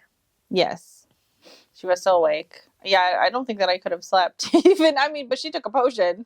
Yeah, I think the potion wore off. Mm-hmm. Because I think it only works for a certain amount of time. But like, God knows how long it was before, you know, that from their dinner. I don't know what time. It seems to me that their walk was probably in the morning. Or like early or late morning, and then like after that, I would say afternoon. She probably took the potion, so midnight waking up would have been a good amount of time for her to have slept. So so I would think that's probably why she woke up at midnight and couldn't go back to sleep. But he's there, so I mean, she probably feels a little bit better. Yeah, at this point. Yeah, probably somewhat. And then I think she just asks him to come to bed with her, just to lay down, and he does, and they go to sleep. And then the next morning during their walk, or at least the next day, Draco tells Hermione that Snape will be here in 6 days. So she better get on her shit. So of course she has to go to the library one more time. He agrees because Lucius is gone for the day. So they both go to the library. They collect a bunch of books that she needs, and then they head back to the room. The next day, after doing a bunch of research, she understands that the thing that they're missing to remove the dark mark is phoenix tears. But those are so rare because a phoenix only cries when they've been hurt. Over a wound. Over a wound. Yeah, over a wound or over somebody else's, like somebody's been hurt. And that way you can't collect their tears. Mm-hmm. They're so valuable. And anything that, or most things that are being sold as phoenix tears are really just unicorn blood that's been diluted a little bit. Yeah. So, unfortunately, the thing that they need, of course, is like the most rarest thing in the fucking world. I mean, it makes sense. You're trying to get a dark mark off. I mean, I would feel like it would be something that it would be very hard to get. So Hermione's like, well, let's think of other things. Let's just go kill Voldemort. I'll build more bombs. She's back to this. I'll build more bombs. He's like, girl, both of our hands are too shaky for this. That's pretty much what it narrows down to. Like, they have a whole conversation, and he goes, who's going to do this? Because she keeps on saying, well, we could do this, we could do this. And he's like, okay, think about it. Who's going to do that? Who's going to do this? And so what it comes down to is she realizes neither one of them have hands steady enough to do it. Yeah. And also, he says to her, too, like, you've got a baby. Like, what's going to happen then? Even then, she didn't even want to stop for that. Yeah. It was the shaky hand thing. She was just like, oh, yeah, you're right. Yeah, you're right. How are we going to do this? We can't do it. But, yeah, I mean, she wouldn't listen to anything else. So, yeah. And of course, he has the same conversation with her, telling her that he's tired. I've done this all. I've thought of this all. Let's just please stop. Stop it. Yeah, let's give it a rest. You have but 6 please days. Don't stop. Please don't. No, I don't want you to stop. Don't listen to this man this time. But he's saying, I just want to say goodbye, and you're ruining this. Like, he didn't say that. He's just like, I wanted to say goodbye. You didn't give me the opportunity last time this shit happened. Let's say goodbye. Let me have those moments. Let me say goodbye. And I completely understand where he's coming from. I'm tired. Can you imagine, like, I get home from one day of work where I'm already exhausted, and I'm just like, let me go to sleep. Yeah. Can you imagine years of this? Years of that. And then also having to deal with somebody who's just going through the same steps that you've already done. Yeah. It's like, I'm tired. I've done this already. Let me die in peace. That's pretty much what he's saying. Let me have peace. Let me die in peace. Let me say my love yous to you. Let me say goodbyes. Let me do this. Let me save you in the process of saving myself, because he thinks death is saving himself. That's what he believes. And now, not only does he have her to save, but now his daughter, which, you know, he doesn't show a huge amount of interest in right now, but you know, that's a piece of him. That's a piece of him and Hermione. And so of course he has, this is even bigger for him. And that's why he has to keep reminding her too. Like, look, he's disassociating too. And you'll always have a piece of me with her. Yeah. So please keep her safe. Yeah. Like, but you can't be building bombs with a fucking baby in trembling hands, Hermione. Come on. She doesn't care. No, she doesn't give a shit, which is good. And she goes back to research. She has this tender moment with him. She's hugging him. She's like, yeah, you're tired. Her mind's going like, okay, what else can we do? I would be the same. I would be too. I'd be like, sure. Ain't no way I'm losing Draco. No way. He'll be okay. He'll be okay. Just like he did with the dark mark. Oh yeah, I read something about it somewhere. Yeah, I can get it off. Don't you worry. Them two are so ridiculous. They are so ridiculous together. It's great. So she goes back to researching. When he returns, she's kissing him again, and she kisses him and pushes him back on On the bed. And then she straddles his lap, and she begins undressing both of them and saying that she wants it. And she says that his eyes were like a wolf's. They were dragons, deadly and possessive. Yeah, because like 6 days. 6 fucking days. It's time, guys. You did your first step. Yeah, exactly. Like you already tried doing it. Like let's get going. Let's get it going. Yeah. Let's get it on. And so she says also that his touch felt like fire, and she's remembering that this is how it used to be, that it was slow, that they used to make love slow and intimate. Yeah, because now they're actually becoming intimate right now. And during this time, she tells him, I love you and I always wanted my whole life to show you that. So like it's sad because like she's finally starting to come to terms to a degree that there may have been a possibility that they might not get the ending that she wanted. So she's not accepting it yet. No. But she understands that things could still go wrong by this acknowledgement of, I wanted my whole life to show you. She still wants her whole life to show, but like she's thinking, if this is our ending, she can't waste it. Yeah. You can't waste this. So she's still giving him that goodbye in case. And giving herself that goodbye as well. Yeah. In case it doesn't work out. But also, don't stop. Don't stop researching. Go ahead. No. Do your goodbyes. Talk about all your I love yous. But keep researching, please. Yeah. So that's the end of chapter 68 is when they finally get it on. Let's get it on.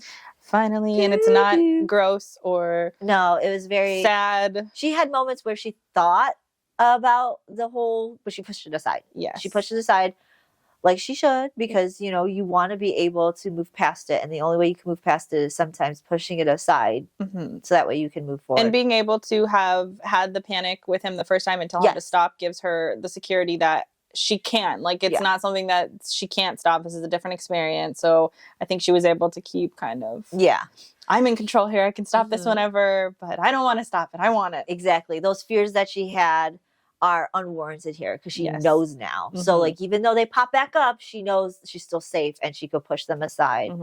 You know, everybody has fear. Like you could be doing something exciting and lovely and awesome and great. You'll still have that fear in the back of your mind. But in order to like continue on and have those exciting times, you gotta push them away for a little bit. And that's what she did.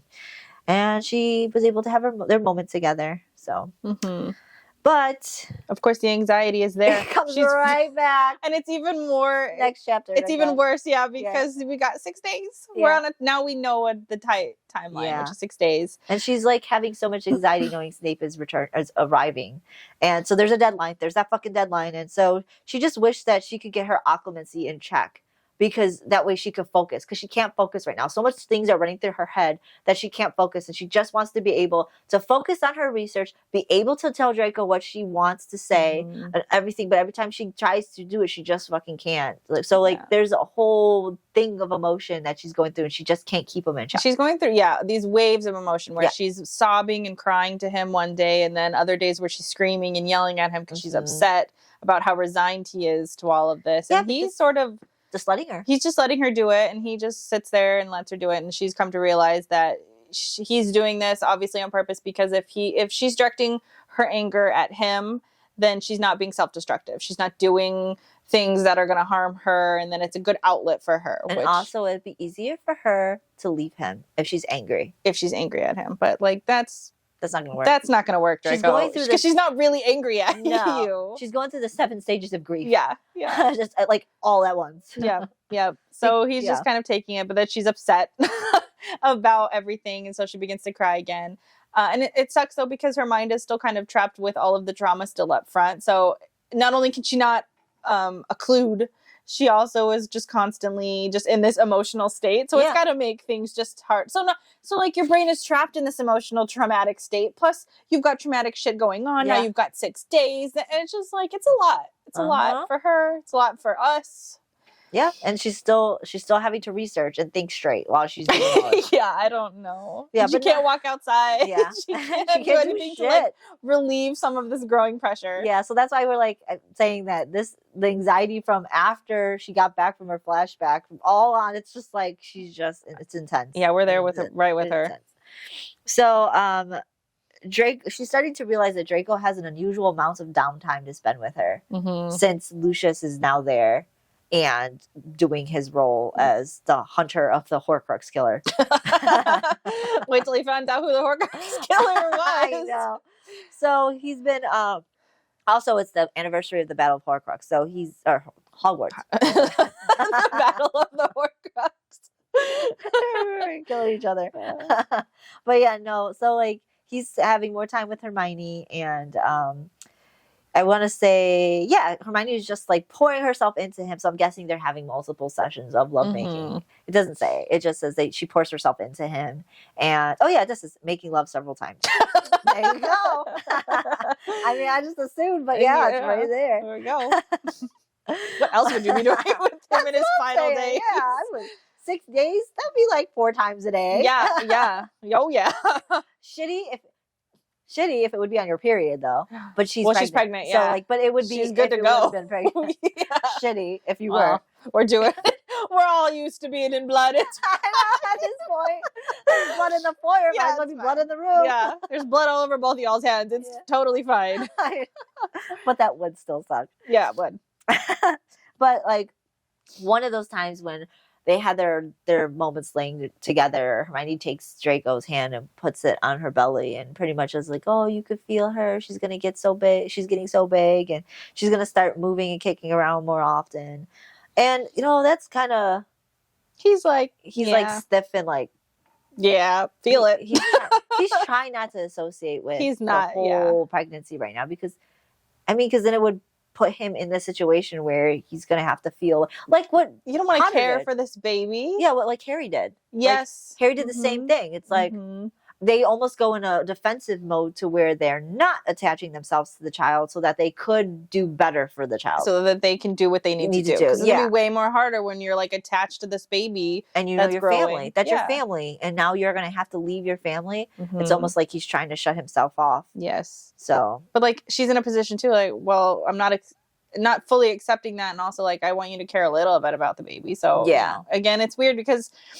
Well, it's not weird, but it's so well written that you're on both sides. Yeah. Like, I feel for both of them in their positions here.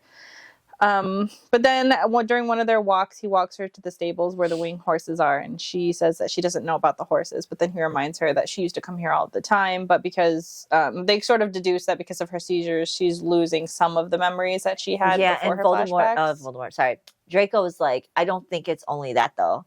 Because you went to see Voldemort and he does this thing where he tears memories. And she goes, well, what else did he take from me? And Draco's like, there was a memory of you being able to make origami cranes from your father. And she's like, oh, that's what that was about. Yeah. Because she saw the cranes, but she couldn't figure. She knew she knew how to make them. She knew she could do it. But when she put the paper in her hand, she couldn't remember. So she realized that's why. And so there was a quietness about that and a sadness over that because there was a lot of memories that that Voldemort stole from. Just destroyed. Yeah. Just for funds. Yeah. But we also don't know what memories seizures took from her. There was a little bit of both of that. We know all the memories because we got the flashback, but we don't know what Hermione's missing. And we also obviously experienced the first half of the book with her too. So we know everything. Yeah. But yeah, she is struggling to remember those. And then also Draco tells her here that the plan is basically that she's going to use the horses to escape. They're going to go to Denmark. She's going to take Snape to Denmark, and then they're going to take the port key. Not Snape with her. Yeah, no, she's escorting Snape. Yeah. That's how they're getting away with the vow. Yeah, and so they're going to take the port key that will take her to Ginny. There's no other form of travel that's safer than these two options or as fast. And so on their way back, though, Draco freezes, and he says that Astoria has just apparated into the foyer. And I love what he says here, too. Why is it that nothing can go? Why is it that nothing ever goes wrong in halves? Yet another person I have to deal with. I'm so glad she's there because it's my favorite part is coming up. It's so hilarious to me. But yes, poor Draco. Even though the love of his life is by his side, he'll do anything for her. She's also another person he's got to deal with constantly. Yeah, and she's probably the most high maintenance that's going on here. Yes, but he wants to deal with her. He doesn't want to deal with these fucks. Yeah. So it's like... And he has to... he has to be extra, careful about her, specifically because of the other people that are now in his fucking manor. Oh my God, Draco. I just love it. Why is there another person here? God I'm trying to enjoy my last 6 days. I'm just trying to fuck everywhere. And it sucks too because like they have to pretend already outside of it. Yes. When before they would have had this 6 days to like be normal and be themselves, and now they've got to like only do it during the hours of 10 and 7 a.m. Like, oh bad. my god, it's horrible. So Draco stated that Astoria is actually on her way to meet them. And she's heading out towards the veranda. Yeah. So Astoria tells Draco that she's there for the celebration, where he's the guest of honor. People are beginning to talk, and that's why she's there. And she goes, people are even starting to joke that, what did you say? People are starting to joke at a party. There was a party that she went to, saying that the reason why he's staying there is because his parental side is starting to come out. And then the whole room laughed because everybody knows that the only thing he's good for is killing. And that's fucked up. And that's goes to show you why Astoria is the like tossed aside wife. Like you know nothing about this man. Yeah. Not that he ever cared to open up to you, but still like this is the epitome of like you have no idea who your man is, even though you were so distraught that he wasn't paying you any attention. It's just like, and I love what he says. He goes, Draco's like, well, I'll be busy during this time, so maybe you can spend time with my dad. They have not. You've not met. Yeah. You two will love each other. Oh my god, I fucking love this. And Draco gestures his hand to Hermione to come up the steps and tells Astoria to keep out of the way. And when Hermione passes Astoria goes, you know he's just going to kill you. As soon as that baby's out of your belly, the Voldemort wants your corpse, and I hope he does something foul with it. Bitch. Do you think she would have learned her lesson? Yeah, and then that's what Draco says. Draco goes, Astoria, didn't I say something to you a few months ago about talking to the mudblood? And she like, sorry. I don't know why she opened up her mouth in the first fucking place. What are you doing? Because she's just no chill. She's got no chill. That's why. Open your mouth when you see her walking down the hall. Don't do it right in front of Draco's face. God. I know. Like dumb. Especially when you already know like he has some attachment to her, and then you're gonna right in front of you see them walking together in the veranda, and you're gonna say some shit right there. You know what though? I'm glad she doesn't know how to shut her fucking mouth because what's coming is coming, and I fucking love it. So she will get the consequences of that not shutting her fucking mouth. And I love it. I love it. I can't wait. I just want to get there. So he walks her back. That's difficult. Yeah, I don't know why that was difficult. He walks her back to the room. When they're back in their room, she says, I need you to tell me the whole plan. Yeah, like now. Yeah. And so he basically tells her that they're going to leave before the anniversary of the celebration. When the manacles are off, immediately they're flying to the safe house. They'll take the port key and Snape's going to return back. He says that he's going to make it look like he tried to run off with her, but somebody caught him.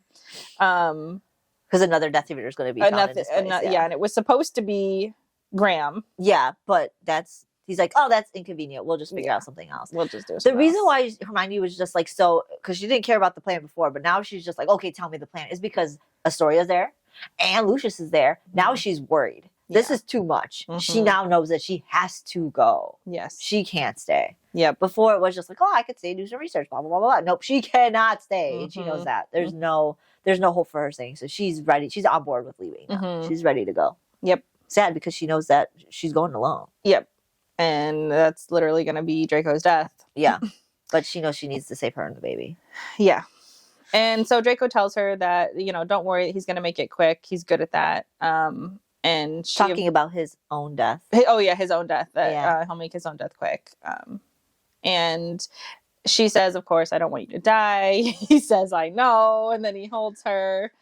And then he comes back in the middle of the night and he tells her that Astoria and Lucius hit it off during the dinner. Yeah, because they had the dinner together. Yeah, just a basic family dinner. And it was like they were actually just yelling and arguing with each other the whole time. Yeah. So perfect. Couldn't have been better. And so while Draco and Hermione are like resting, Draco has to get up in the middle of the night because Lucius is for some reason walking around the manor. Yes. He's moving around the manor. Yeah, so Draco leaves to go with see Lucius. Mm-hmm. When he comes back, it was after lunch and it was for their walk. And they went into the gardens and Astoria comes over yelling at Draco and saying how unacceptable it was. And her robes are like covered in like splatters of blood. And that she's saying this is obscene and that his father's got to go because the entire foyer is covered in blood and intestines are hanging from the chandelier. Fucking Lucius. Could you imagine though? Like you're in this beautiful manor and you come downstairs, there's blood everywhere, intestines are hanging from the ceiling. I am on her side at this moment. I mean, I am too, but this really isn't her house. No, it's not. It's not her house. But even also, oh my god, that's and okay. Splatter is on her dress, so that means she was standing nearby. She probably walking in there, and he's like fleeing. Shit. Yeah. He's like, oh. That's probably when he ripped the intestines out and threw him up there. He's like, I can't believe he's still doing this shit in the foyer. In the foyer, like whatever. You have a room for this, Lucius. That's what Draco ends up saying. But they argue some more about Lucius's habits, and Draco tells her, "I didn't ask you to come here. Like I didn't say shit for you to come here. Lucius is here because it's Voldemort's orders. You're here because you just decided to willy-nilly show up. This is his house, bitch. Yeah, this is." And Lucius, Lucius just, oh my god, this is fucking. You can hear them bickering. Yeah, but Lucius, he doesn't hear it. He just sees them. Oh, he does, yeah. And he goes, everybody, my whole family here in one spot. How joyous! He was off his rocker. And Draco goes, hey, hi, Father. Astoria's not happy with what you've done in the foyer. He says, not happy with the condition of the foyer. And, oh my God, Lucius, because you got to remember, Astoria's the one who redecorated. So Lucius is like, I thought it was an improvement from this mundane bullshit. And Astoria just starts screaming, I want you to leave! I want you to leave! You gotta get out of here! You gotta go! And Lucius is not impressed by Astoria's screaming, yelling, and throwing a fit. And she goes, I am the lady of the manor. I am the lady. Oh my God. Lucius goes, my wife is the lady of the manor. And he goes, he isn't even sure if the magic in the house could tolerate such an inadequate replacement of her being there. Like, Lucius is not. His demeanor went playing. He went from tolerating this fucking bitch to like, fuck you. You are not the lady of the manor. Yep. You are not the replacement for my wife. I love this part. This is my favorite. It's my favorite. So Astoria states that it doesn't matter what he fucking thinks. Voldemort chose her to be Draco's wife, and she is the lady of the manor. And she played her part and for being his wife, and it's being taken for granted. And Lucius tells her that if she were quieter, she would be given more attention. The mudblood doesn't make a sound. And oh my God, Astoria went fucking crazy. Oh my God, she went fucking crazy. She's like, oh my God, just like screaming and yelling. Oh my God. And at this point, a razor fine thin line of scarlet crosses the pale skin of Astoria's neck, just like, and all of a sudden, she starts like a sort of gasping, bubbling, burbly sound comes from like from her mouth, from her mid bitching. Yes, and it comes from her throat too as well. And then all of a sudden, her head just like falls right off her shoulders, and her body just sinks to the ground. The thing that I didn't see coming at all was, I know. And then Lucius goes, you're much quieter now. You're much quieter now. And he bends over and he like cocks his head. He's just like, you're much quieter now. He is out of his fucking mind. And Draco just goes, you've killed my wife, Father. Both of them. They're just so calmly ridiculous. Just chopped her head straight the fuck off. Okay. You've killed my wife, Father. And he goes, the estate feels much better already. And he goes, what did he say right after that? So he goes, perhaps I'm aware. Perhaps my opinion of her has improved. Oh yeah, because she's no longer talking. Yeah, when he says you killed my wife, Father. Yeah, he goes, I'm aware. Yeah, I'm aware. Don't bother trying to convince me that you'll miss her. She was tasteless and indecent. Now you can marry a woman capable of producing an heir. This is wild. Yeah, this part is outrageous. Lucius just straight chopping her head off. I fucking and their conversation back and forth. Yeah, after. like, oh my are God. you ready for a spot of tea? Shall we go? Like, That's what I'm saying. It's the whole like they don't even give a shit. Oh, they make it like an average like setting, like they're just having a good time, like discussing the weather, like yeah. And then I think my also Lucia says after too, like now you can marry or now you can marry somebody else to get an actual heir, not a mudblood heir. Exactly, you don't have to muddle up our family line, our bloodline with. Oh and then my God. I love that part. And then they go into talk about how he's going to remarry and that he has to go. Essentially, Lucius now. I love the aftermath this part because Lucius is like, I got to go see Voldemort. Get a pain potion for me ready because he knows that he's going to face consequences because you have to get a permission to kill somebody from the Sacred 28, which is like the mud or the pure blood families. He grabs Astoria's head too. Yes. And he's just like, if you would be a good son, you'd get a pain potion ready for me. And then he just like skips. I feel like he doesn't skip, but I feel like the manner, the vibe is like, off to go. Like, I could give a shit. Get my pain potion ready. I'll be back. And you gotta remember, Hermione is right there. Yes. And she's just like, what the fuck? Oh my God. He is out of his fucking mind. But once he leaves, Draco is like smiles. Yep. And Hermione looks at Draco like, the fuck? You planned this shit. And he goes, what did you expect? I wanted to kill her right as soon as she did what she did to you with your eye. Yep. But like, I couldn't do that. Because like you said, he had to get permission to kill from the, but here's Lucius. Yep. And yeah, Lucius was much easier to provoke. Like, it took nothing to set this up. Oh, Father, she doesn't like what you've done with the foyer. That's literally all it took. But see, the funny thing is I don't think he knew it was going to happen right then and there because he wasn't expecting Astoria to be there. I think he just knew that putting those two together was not going to... It was a matter of time. Yeah, it was going to result in this at some point. Yeah. So, and then also, I think it's worth noting this, though, in the future, that for people who have harmed Hermione, he's got a list. He's got a list. He didn't just let it slide. No. And say, oh, well, she got her punishment when I fucking apparated in and did what I did with her. He keeps lists. He checks it twice. Yep.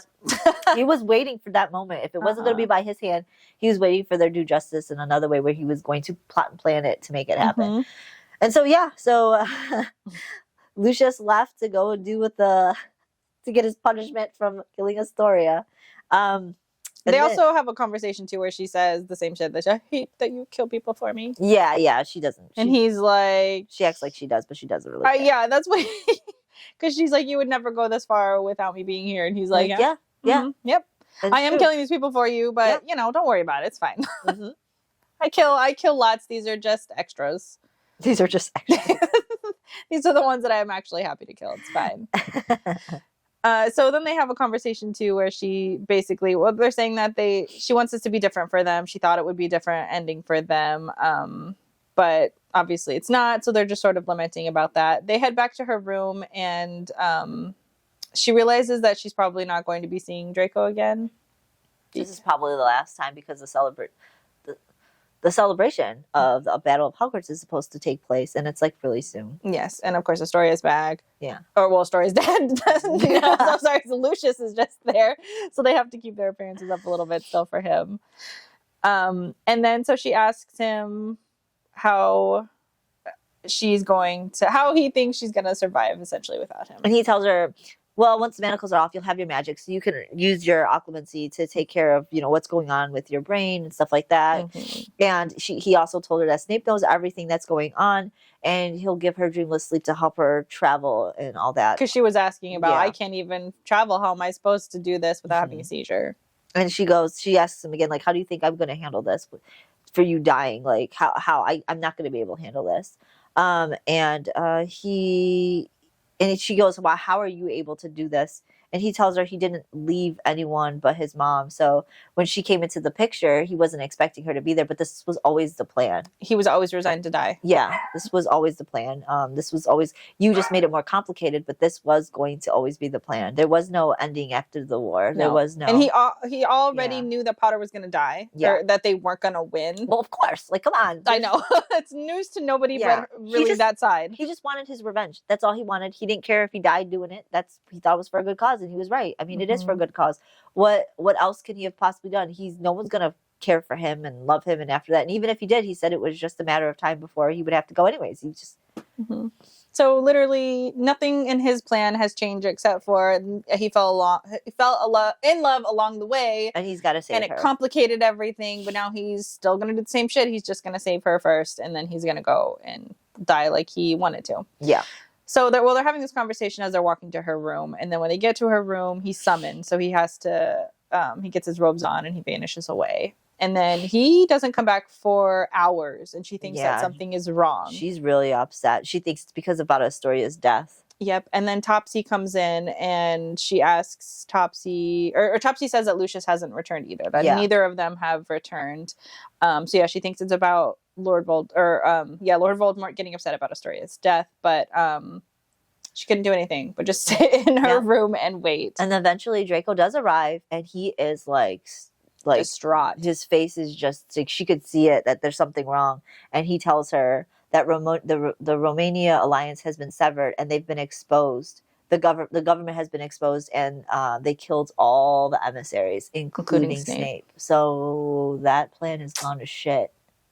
The plan with Snape has gone to shit, and so now he's got to come up with another thing. And that's the end of chapter 69. So we go into chapter 70, and Draco is now mad. It went from shock, surprise, like upset, to now he's pissed. He survived as a spy through 2 wizarding worlds, only to be killed by an insurgent vampire coven. He is pissed. Yeah. Because they were 5 days out? 4 days out? Yeah. And he said he had everything under control, this fucking liar. Like, he said he had and maybe he did. Maybe they were playing him too. Maybe they were, yeah.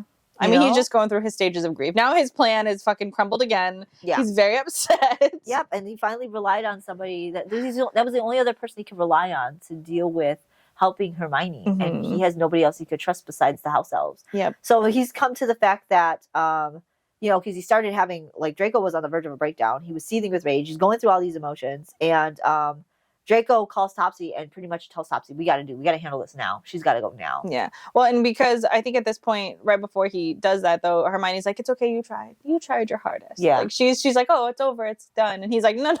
No, we're still getting you out. This plan is still going. Except it's happening sooner. It's happening now. Right now. So what he tells her is, even though I'm sending Topsy to go get Ginny, because now the plan's changed, to go get Ginny. Ginny's supposed to meet her, and then Topsy's going to stay there with James, and Creature is going to go with with Hermione to help travel. But it's going to take time for Ginny to get over, and that's what did he say? 2 weeks? Yes, I think because it's a long distance wherever she got her. And since it's the house elves having to operate them, they can't do long distance. So because they have to go to the Whitecroft house to grab some stuff that they need. So there's 2 weeks. So now it went from 6 days for her leaving, so she's got 2 weeks. So it actually extends her time. Yes. And so she just says, well, can I do research and stuff like that? And of course she's going to. But Topsy is very upset, though. Yeah. Topsy comes in here and she's very angry. She's like, you promised me. You said I could be here till the end. And he's just sending her away. Yeah, he's, of course, this is a vulnerable state for him, so he's mean. And he just he's not specifically super mean to her, but he's just very short, not emotional, go. And he gives her orders, so she has to do it. To leave. And so she does. And then he tells Hermione, I'm not good at goodbyes. So that's why I didn't say goodbye to her. So just tell her I'm sorry. Yeah. Yeah. And then Hermione's like, you can't fucking do that. Yeah. You can't fucking do that. You can't keep pushing people away like this. What's crazy, though, is because she does it to him when he wants to say goodbye. Yeah. So they're 2 peas in a pod.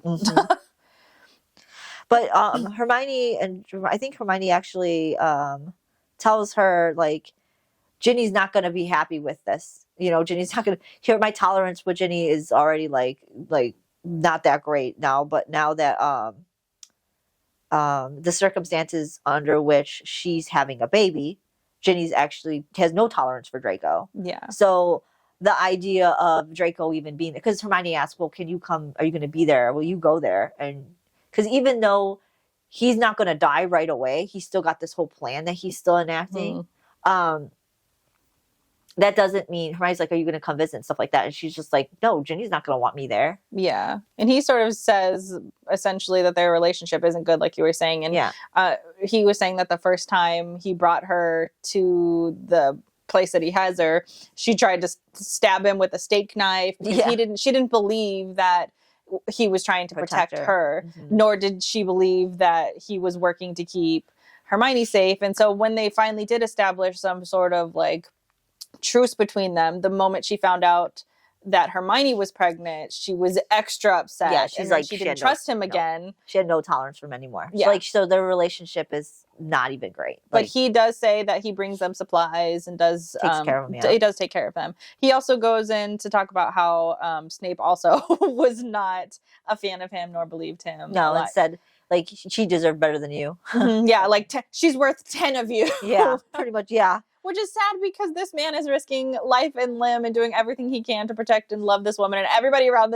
who's a part of his woman's life is like, you're a piece of shit. Yeah. And he even says, he's like, if it wasn't for Ginny talking shit about me, it was Snape. It was one of them too, always giving me shit about how I was a piece of shit. And it's actually 3 weeks, by the way. I just saw. It's 3 weeks. It's 3 weeks. So she's got an extra week in there. That's so sad for him. Yeah. To be like doing everything, loving her to the best of his ability. And everyone is like, no, you're a piece of shit. When actually, I think most of the time she was being a piece of shit to him. And I just realized it's not Creature, it's Bobbin. Bobbin is the other elf, and Topsy was like, Bobbin doesn't even know how to handle pregnancy and stuff like that. And Draco was like, Bobbin can handle until you get there. I'm not sending Bobbin over to Ginny because Ginny doesn't even know Bobbin. So that's who Bobbin is, the elf that's going to help transport Hermione over. And so she gets to meet Bobbin, and they have Bobbin's really sweet, kind little house elf too. So not too far from Topsy. Mm-hmm. But Bobbin comes more into the picture as Draco starts to because Draco's going back to work back and forth now, and Hermione is using these 3 weeks to make a better plan. She says it's got to be a better plan than what Draco has, and Draco doesn't have a plan really for the Dark Mark, but she goes into the whole idea about trying to kill Drake or killing Voldemort, which we already talked about that. It's not going to work. She's revisiting it from a different angle this time. She's constantly doing this, but that's not going to work. So with the anniversary date coming closer, Hermione is getting obviously more anxious, and Lucius is back at the manor from his little couple days off or whatever. And looks like he had no punishment from killing Astoria. Like none. He's like going around being Lucius, having a great time. I mean, this is not his first rodeo. No, he's pissing off Lord Voldemort. He's like, that's fine. And the thing is, too, I'm sure, he would be like, this bitch was crazy.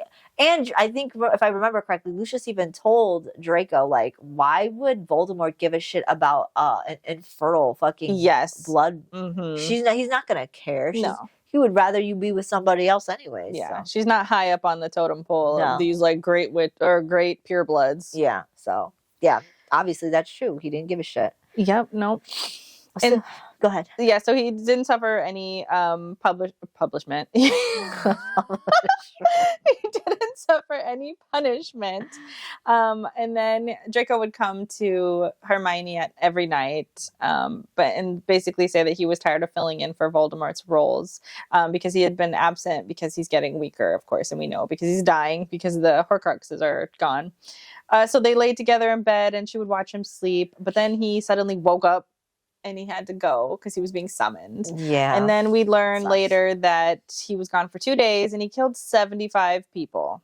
And he was conducting speeches. He was entertaining. Yeah. He was freaking doing all the Voldemort shit. Yeah, because Voldemort is not in a place right now where he can do it because he's not fucking well, and he's fucking crazy with paranoia.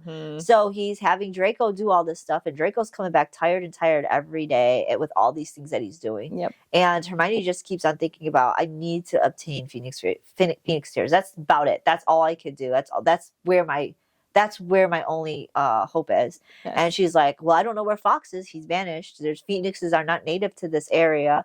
And I don't even know how to gain loyalty of a Phoenix, because no research has been written on phoenixes, and any research that has been long gone. And you've got like 3 weeks to do all this? There's no fucking way. No. There's no way.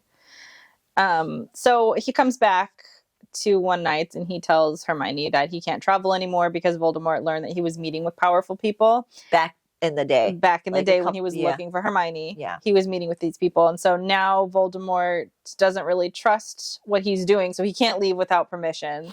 And Voldemort said that he will consider it treason if he will consider it treason if he leaves the country. And Hermione is just like, she's like sad that he's having to go through one more thing because it was what he had to do to look for her. And she's like, that doesn't matter. She's going to still keep looking. Yep. She's like, all this stuff is just an inconvenience. This stuff is just inconsequential. It's fine. Yeah. So Hermione was thinking about how she's going to be pregnant and traveling. And she's like, I didn't really think about being a mother too much. Like, I feel like I'm going to be a horrible fucking mom.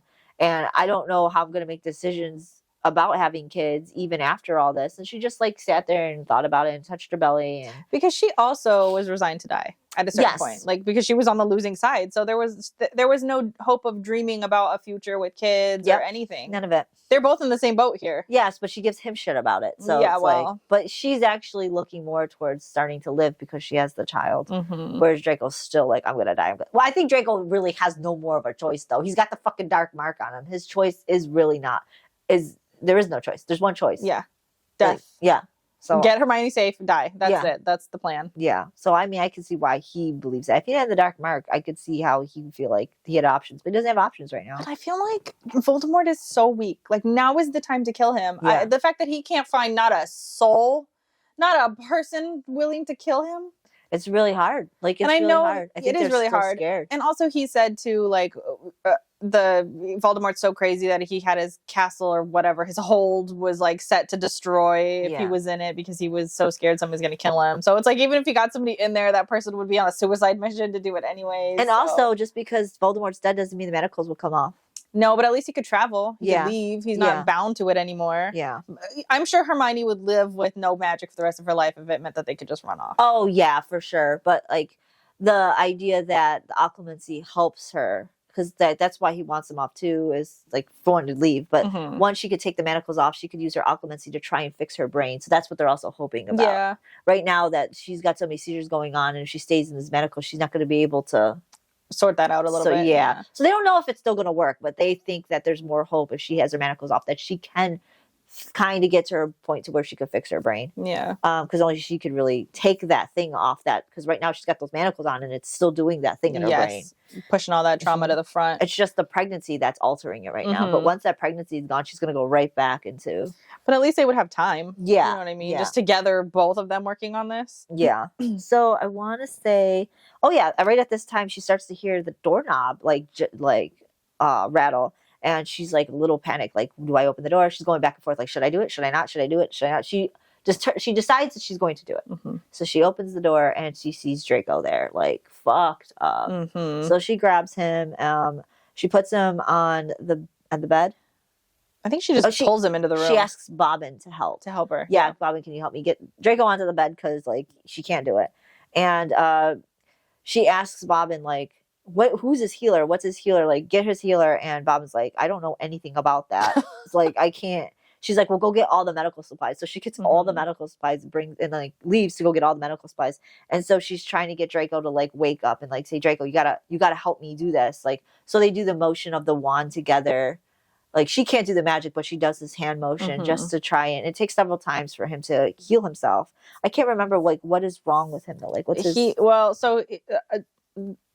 I can't speak today. Voldemort blames Draco for the insurgency that happened in Romania, and so he's punishing him. And what he crucioed him, and he went into his mind. That's right. Okay. He did ligamency while crucioing him because he's so good at his occlumency that Voldemort had to make him suffer a little bit in order to try to break anything. But then he was so forceful with his ligamency that it like fucked up his eye. That's right, his vision. One of his, because he was like, "Where are you?" Like, I can't see you.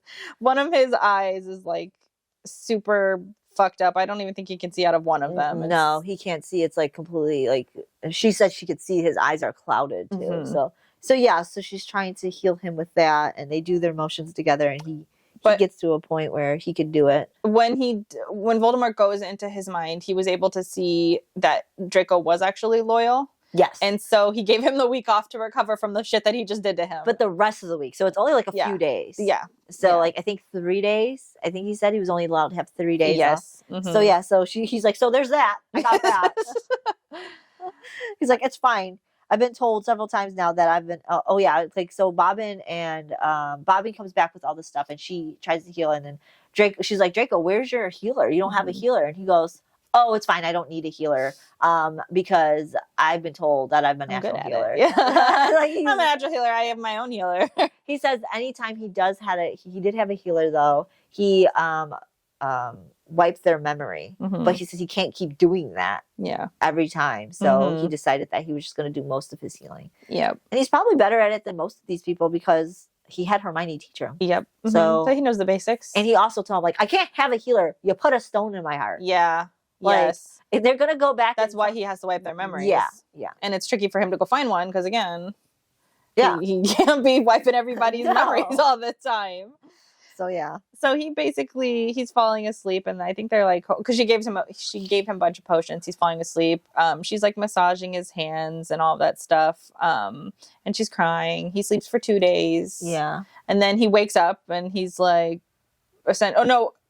falls asleep. Yeah. And while he's asleep, I think she goes to the window and she looks, and Lucius is wandering around like, what the fuck is going on? Yeah, he's like confused and he's aimless. Counting his steps too. And she's like, what is he doing? So Hermione doesn't know what kind of wards that Draco had. I think it's so funny. Well, we won't find out this episode, but we'll find out next one. But like he's like wandering around aimlessly, counting his steps, looking up, and as she's looking out the window, I think the window goes to the outside of the room or whatever, and he looks at her. They make eye contact. She's like, yeah. Oh shit! What is he doing? He's being crazy. Yeah. Like you don't want his attention on you at all. Not even a little bit. No, you don't. Yeah, you don't even want like a side eye. You don't want nothing. No, I want to be a little mouse in the corner. Please don't look at me. I have to say though, if this shit was happening, I think I would be laughing. This guy's fucking crazy. Yeah. And then I go to Narciso. What is wrong with your husband? Yeah, your husband has lost his fucking mind. Yeah, I would be talking to her all the time. Yeah. Like you know, he's counting his steps now. He's out there. He's on my side of the wing. What is he doing? Why is he over here? Please talk to him.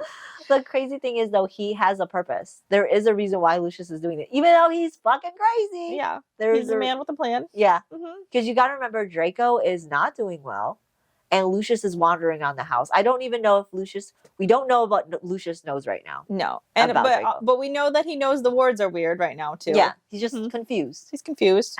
There's a mudblood in his house that's pregnant. That's pregnant and attached to his son. Yeah, yeah.